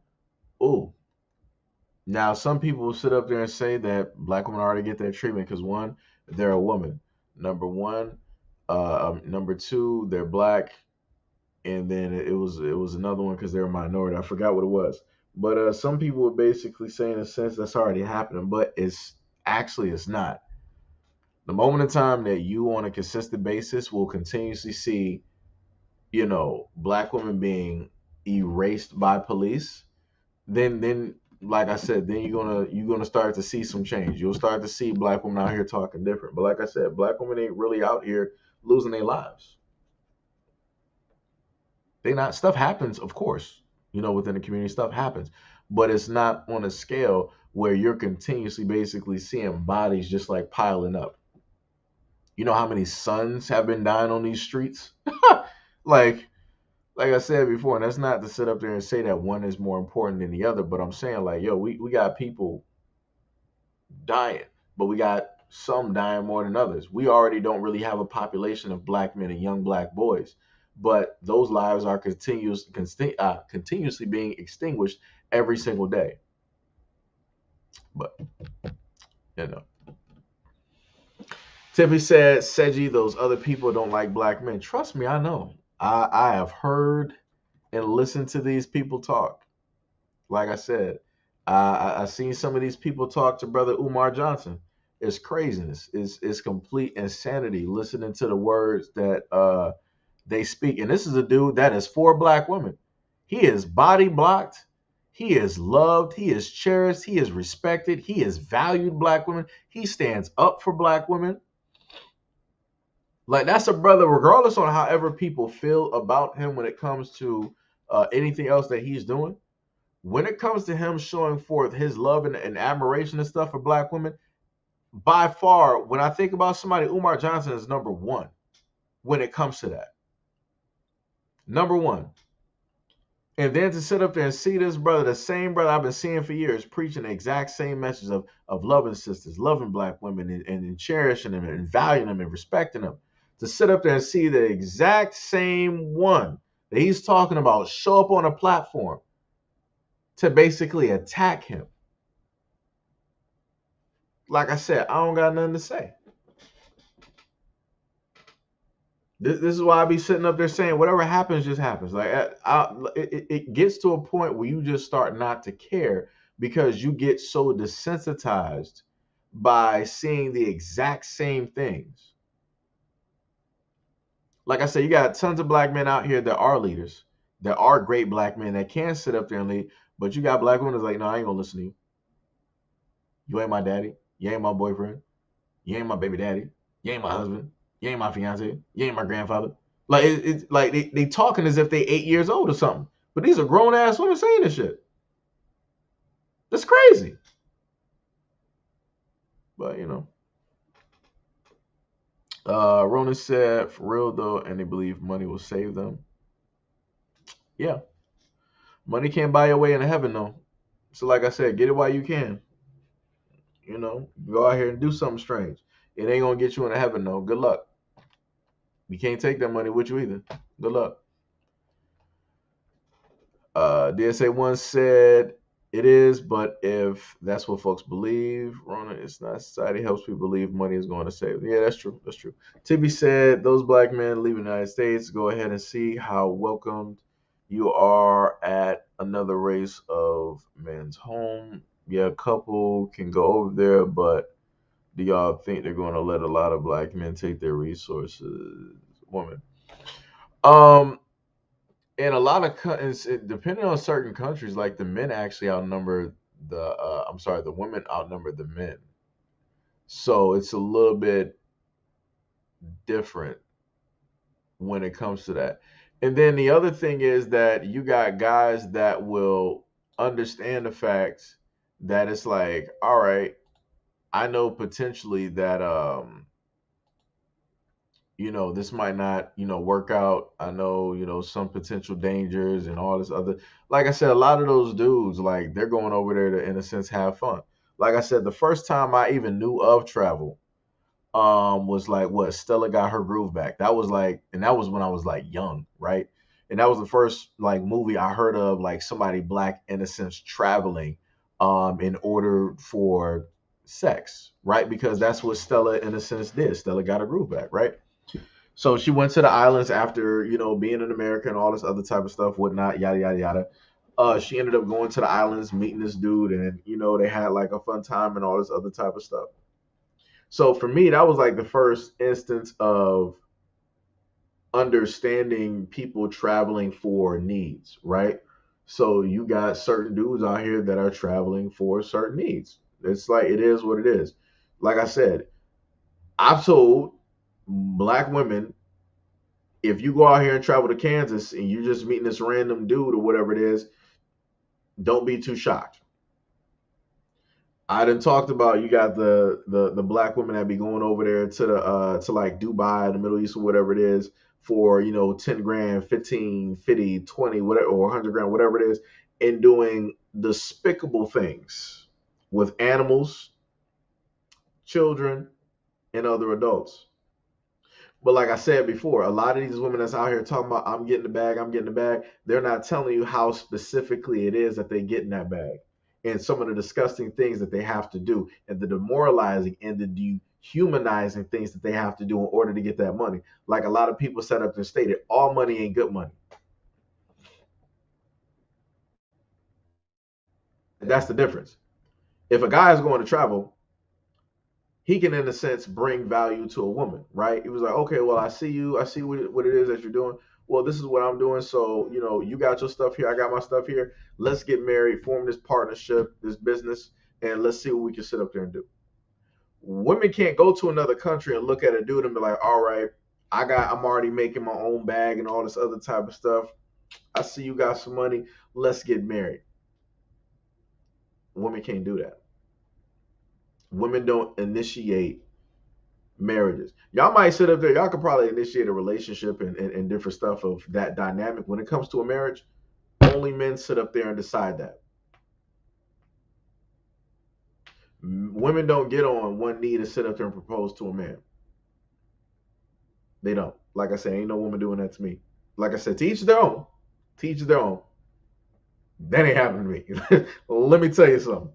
We ain't doing it. We ain't doing that. But like I said, it's yo, Trills, what is up? What is up? What is up? What is up? What's up? Tippy said now it's Becky getting it. So basically a fetish. They just using other races of women.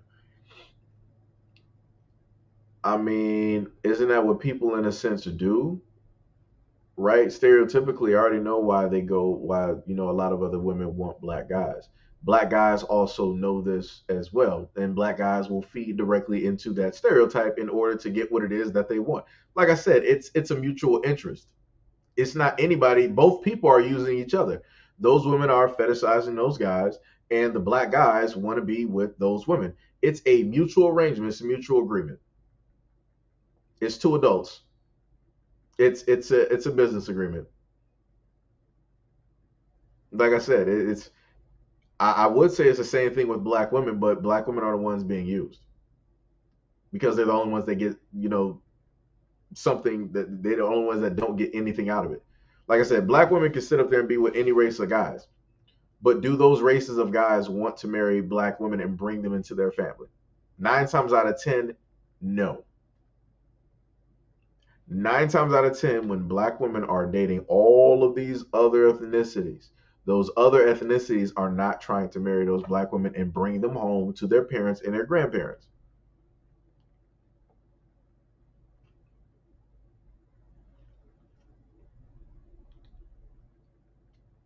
So, like I said, when it comes to black dudes will feed into the stereotype that those women are looking for, and both people have a mutual agreement and they do what it do.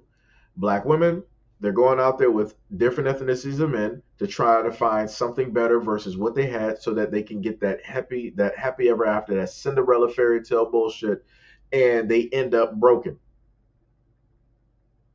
Because none of those guys, you're not gonna find Arab dudes out here like, oh yeah, let me get her and go find me a beautiful American black woman and go sit up there and marry her. He ain't doing that. Like I said, he looks at y'all because he sees Cardi B and Meg Thee Stallion. He was like, "Oh yeah, y'all beautiful, y'all look good. I want to see what y'all can sit up there and do. Let me give you a couple, tens of thousands of dollars so you can come over here. Let me see what that mouth do. Let me see if you got those Megan knees, right? He's willing to sit up there and give you those tens of thousands of dollars or even hundreds of thousands of dollars, but he's not willing to actually spend that on you in a marriage. It's a difference. You got paid for your services. One person got what they wanted, the other person didn't. Because I bet you a lot of those black women that go over to those other countries, I bet that they would rather be married to those guys versus having to get used by those guys. But like I said, those black women are allowing that to happen. That has nothing to do with black men. Those black women are going overseas and allowing those guys to do that to them. Like I said, there's differences.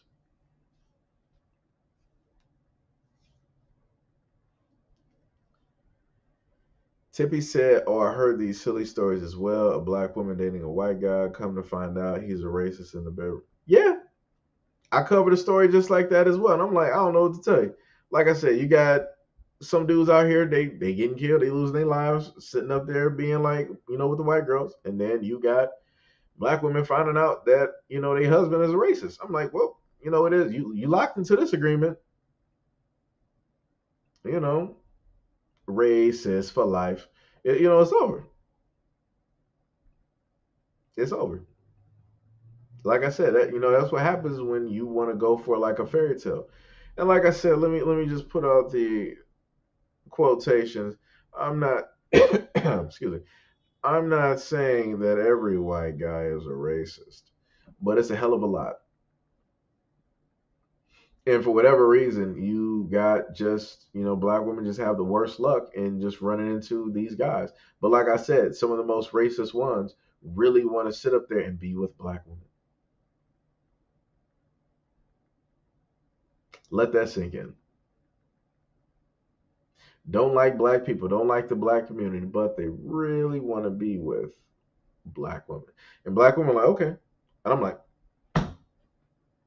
whatever happens, happens. It is what it is. But all right, guys, I didn't held you guys here long enough. Much love and appreciation, and thank you guys for being here directly during this live stream. Wait, Tippy said what? And black men are allowing white women to walk them like dogs. Both are silly. I mean, like I said, it is what it is, and well, technically, I didn't even have to list the dog walking thing because I listed that you got black dudes out here getting shot. So the dog walking don't even matter. it don't even matter. The getting shot because of lies. I was defending my life because I felt threatened. Like I said, it is what it is. It is what it is. Nothing you can do about it. Nothing you can do. But yeah, much love and appreciation, and thank you guys for being here on this live stream. It actually wasn't even supposed to be here this long. I did say it was a short live stream. It was originally only supposed to be like 30 minutes. 30 minutes turned into 3 hours and 28 minutes for no damn reason at all. Much love and appreciation for you guys being here. No, I'm not eating on stream. I'm not doing that. I'm tired and I'm sleepy. Much love and appreciation. Thank you guys. Love you guys. I'm tired and I'm sleepy. I'm going to sleep, Tippy. Lord have mercy. This is why I don't be reading comments. Tired, I'm sleepy, and I'm about to go relax.